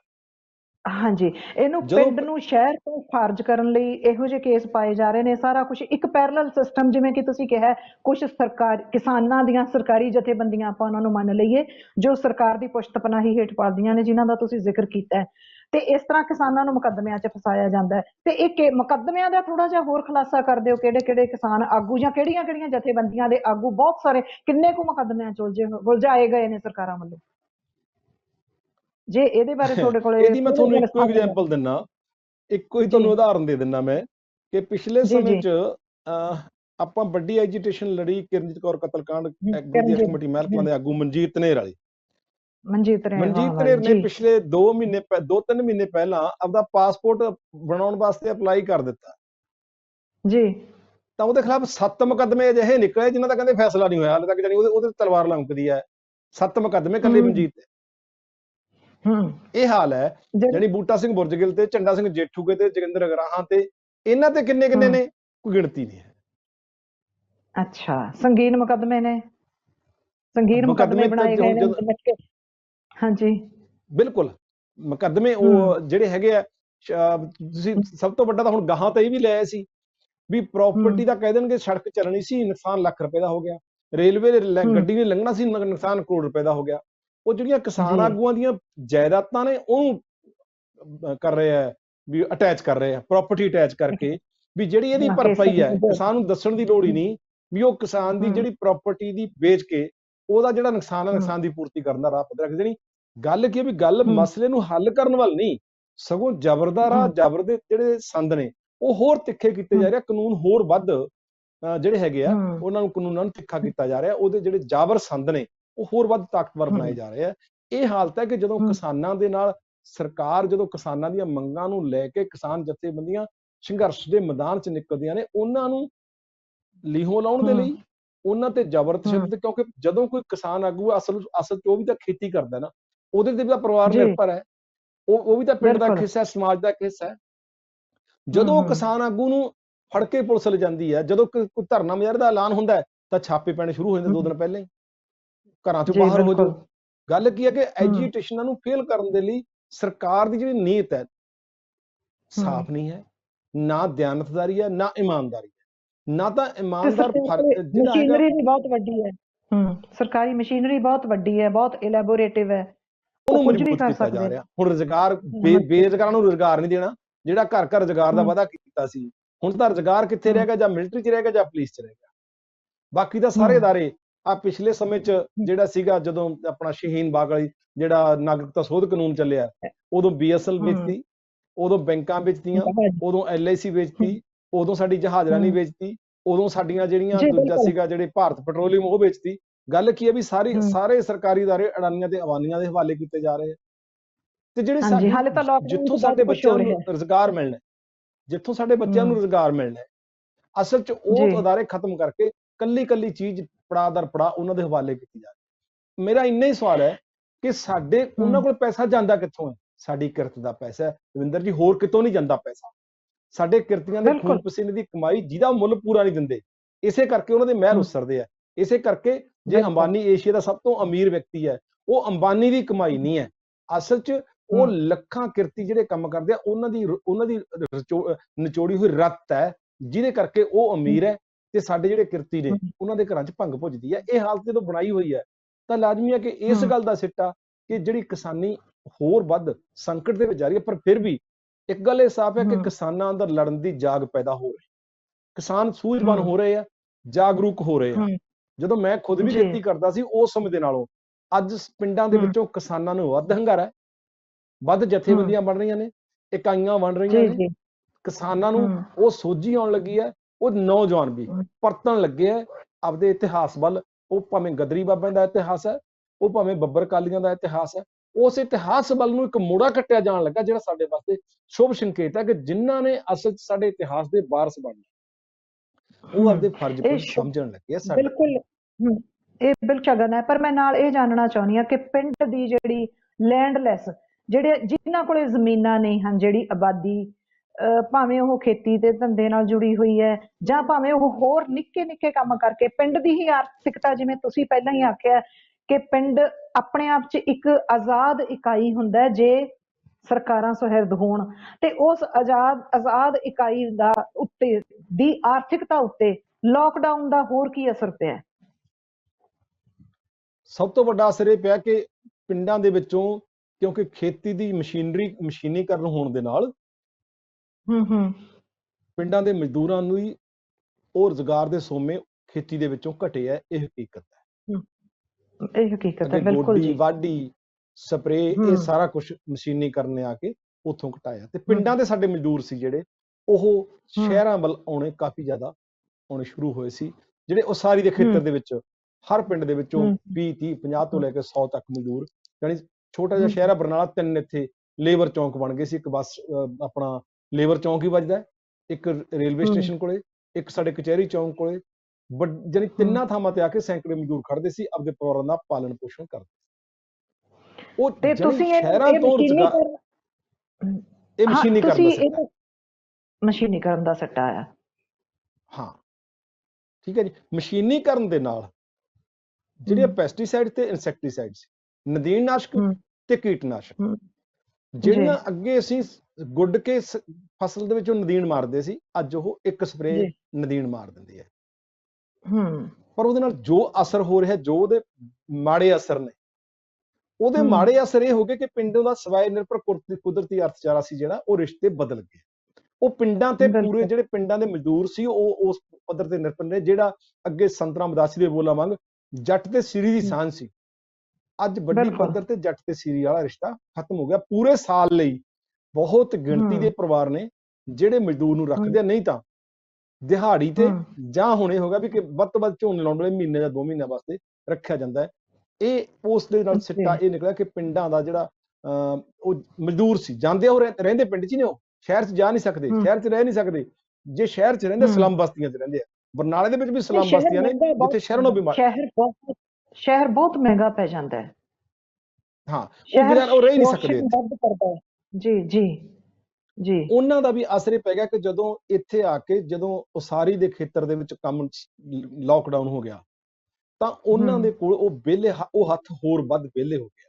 ਯਾਨੀ ਉਹ ਬਿਲਕੁਲ ਨਿਮਨ ਦਰਜੇ ਦਾ ਜਿਹੜਾ ਸੀਗਾ। ਪਹਿਲੋਂ ਸਾਡੇ ਮਜ਼ਦੂਰਾਂ ਦੇ ਕੋਲੇ ਨਵੀਂ ਨੀਤੀ ਦੇ ਆਉਣ ਦੇ ਨਾਲ ਪਹਿਲਾਂ ਹਰ ਘਰ ਦੇ ਵਿੱਚ ਪਿੰਡਾਂ ਦੇ ਮਜ਼ਦੂਰਾਂ ਕੋਲੇ 1 2 ਪਸ਼ੂ ਰੱਖੇ ਹੁੰਦੇ, ਮੱਝਾਂ ਗਊਆਂ ਰੱਖੀਆਂ ਹੁੰਦੀਆਂ, ਉਹ ਦੁੱਧ ਮੁੱਲ ਨਹੀਂ ਸੀ ਲੈਂਦੇ।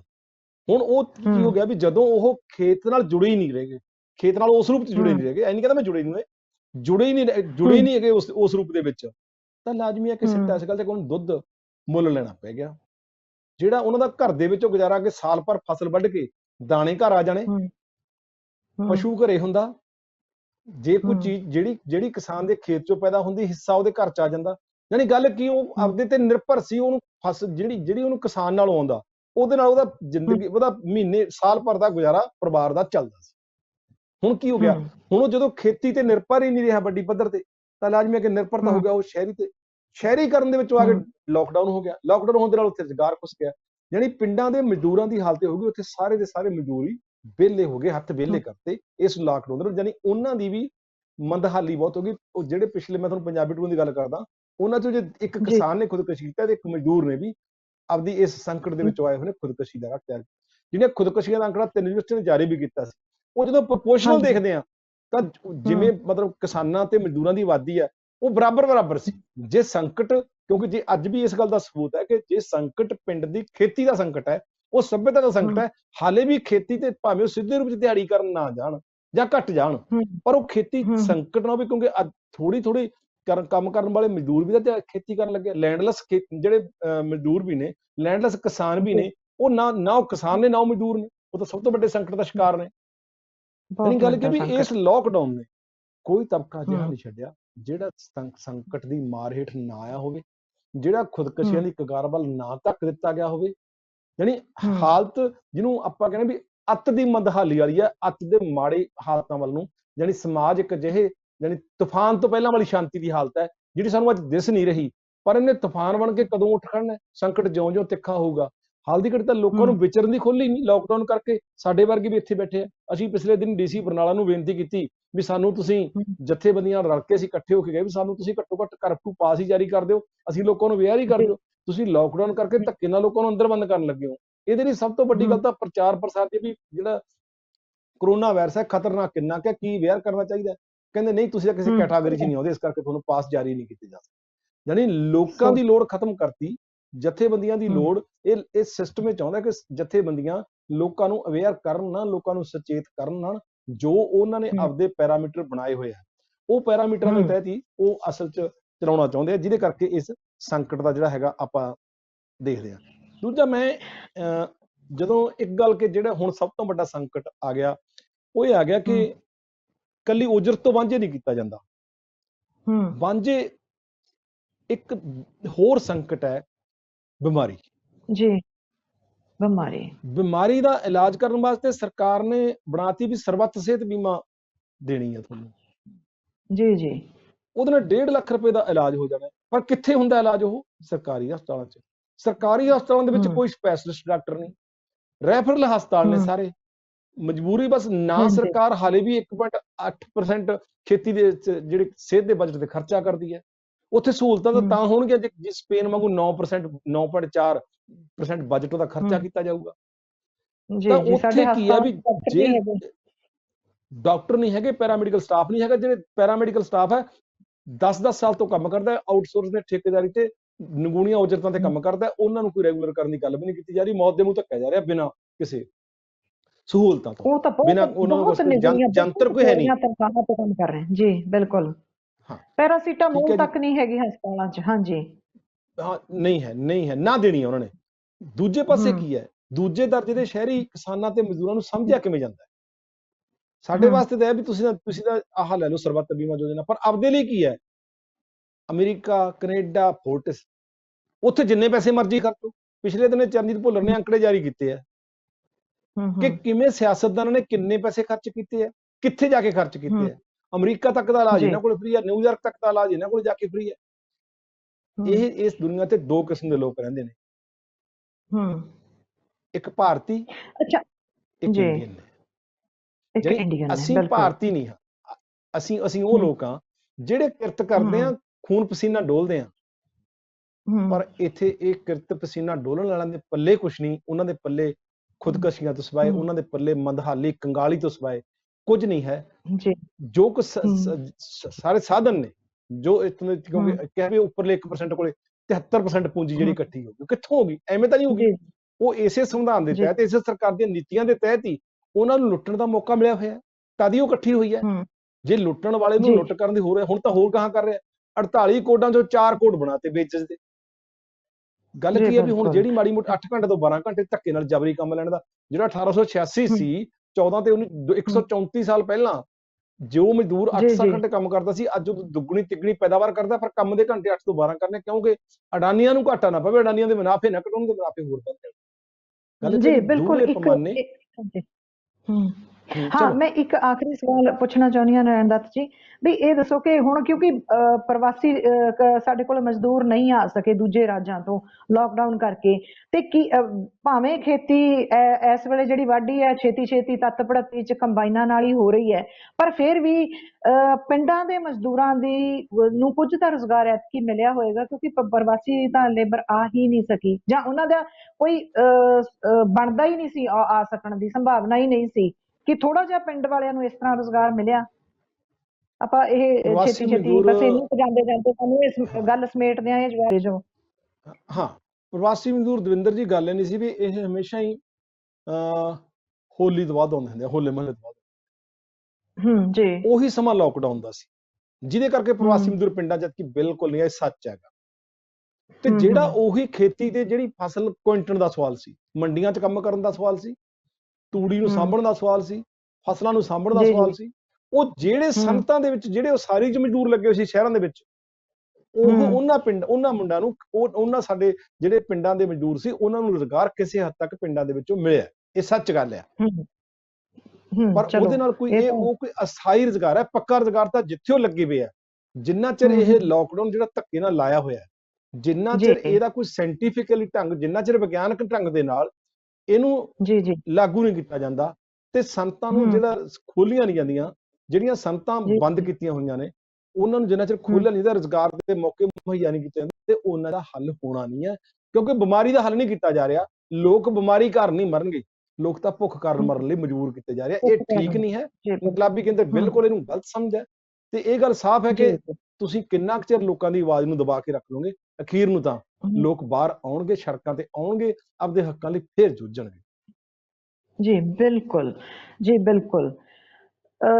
ਕਿਰਤੀ ਲੋਕ ਇਸ ਵੇਲੇ ਬਿਮਾਰੀ ਨਾਲੋਂ ਵੀ ਵੱਧ ਭੁੱਖ ਨਾਲ ਮਰ ਰਹੇ ਨੇ, ਜਿਸ ਤਰ੍ਹਾਂ ਕਿ ਨਰੈਣ ਦੱਤ ਜੀ ਨੇ ਖੁਲਾਸਾ ਕੀਤਾ ਹੈ। ਤੇ ਪਿੰਡ ਨੂੰ ਸ਼ਹਿਰ ਵਿੱਚੋਂ ਖਾਰਜ ਕਰਨ ਦਾ ਤੁਸੀਂ ਕਿਸ ਤਰ੍ਹਾਂ, ਇਹ ਤੰਤਰ, ਸਾਡਾ ਨਿਜ਼ਾਮ ਸਾਡਾ ਕਿਵੇਂ ਕੰਮ ਕਰਦਾ, ਇਹ ਵੀ ਤੁਸੀਂ ਇਹਨਾਂ ਤੋਂ ਸੁਣ ਚੁੱਕੇ ਹੋ। ਅਸੀਂ ਕਾਫੀ ਕੁਝ ਪਿੰਡ ਦੀ ਆਰਥਿਕਤਾ ਬਾਰੇ ਸਮਝਿਆ ਤੇ ਜਾਣਿਆ। ਜੇ ਪਿੰਡ ਵਸਦਾ ਹੈ, ਜੇ ਪਿੰਡ ਦੀ ਆਰਥਿਕ ਆਜ਼ਾਦੀ ਬਰਕਰਾਰ ਹੈ, ਤਾਂ ਸ਼ਹਿਰ ਵੀ ਜਿਉਂਦਾ ਹੈ ਤੇ ਮੁਲਕ ਵੀ ਜਿਉਂਦਾ ਹੈ।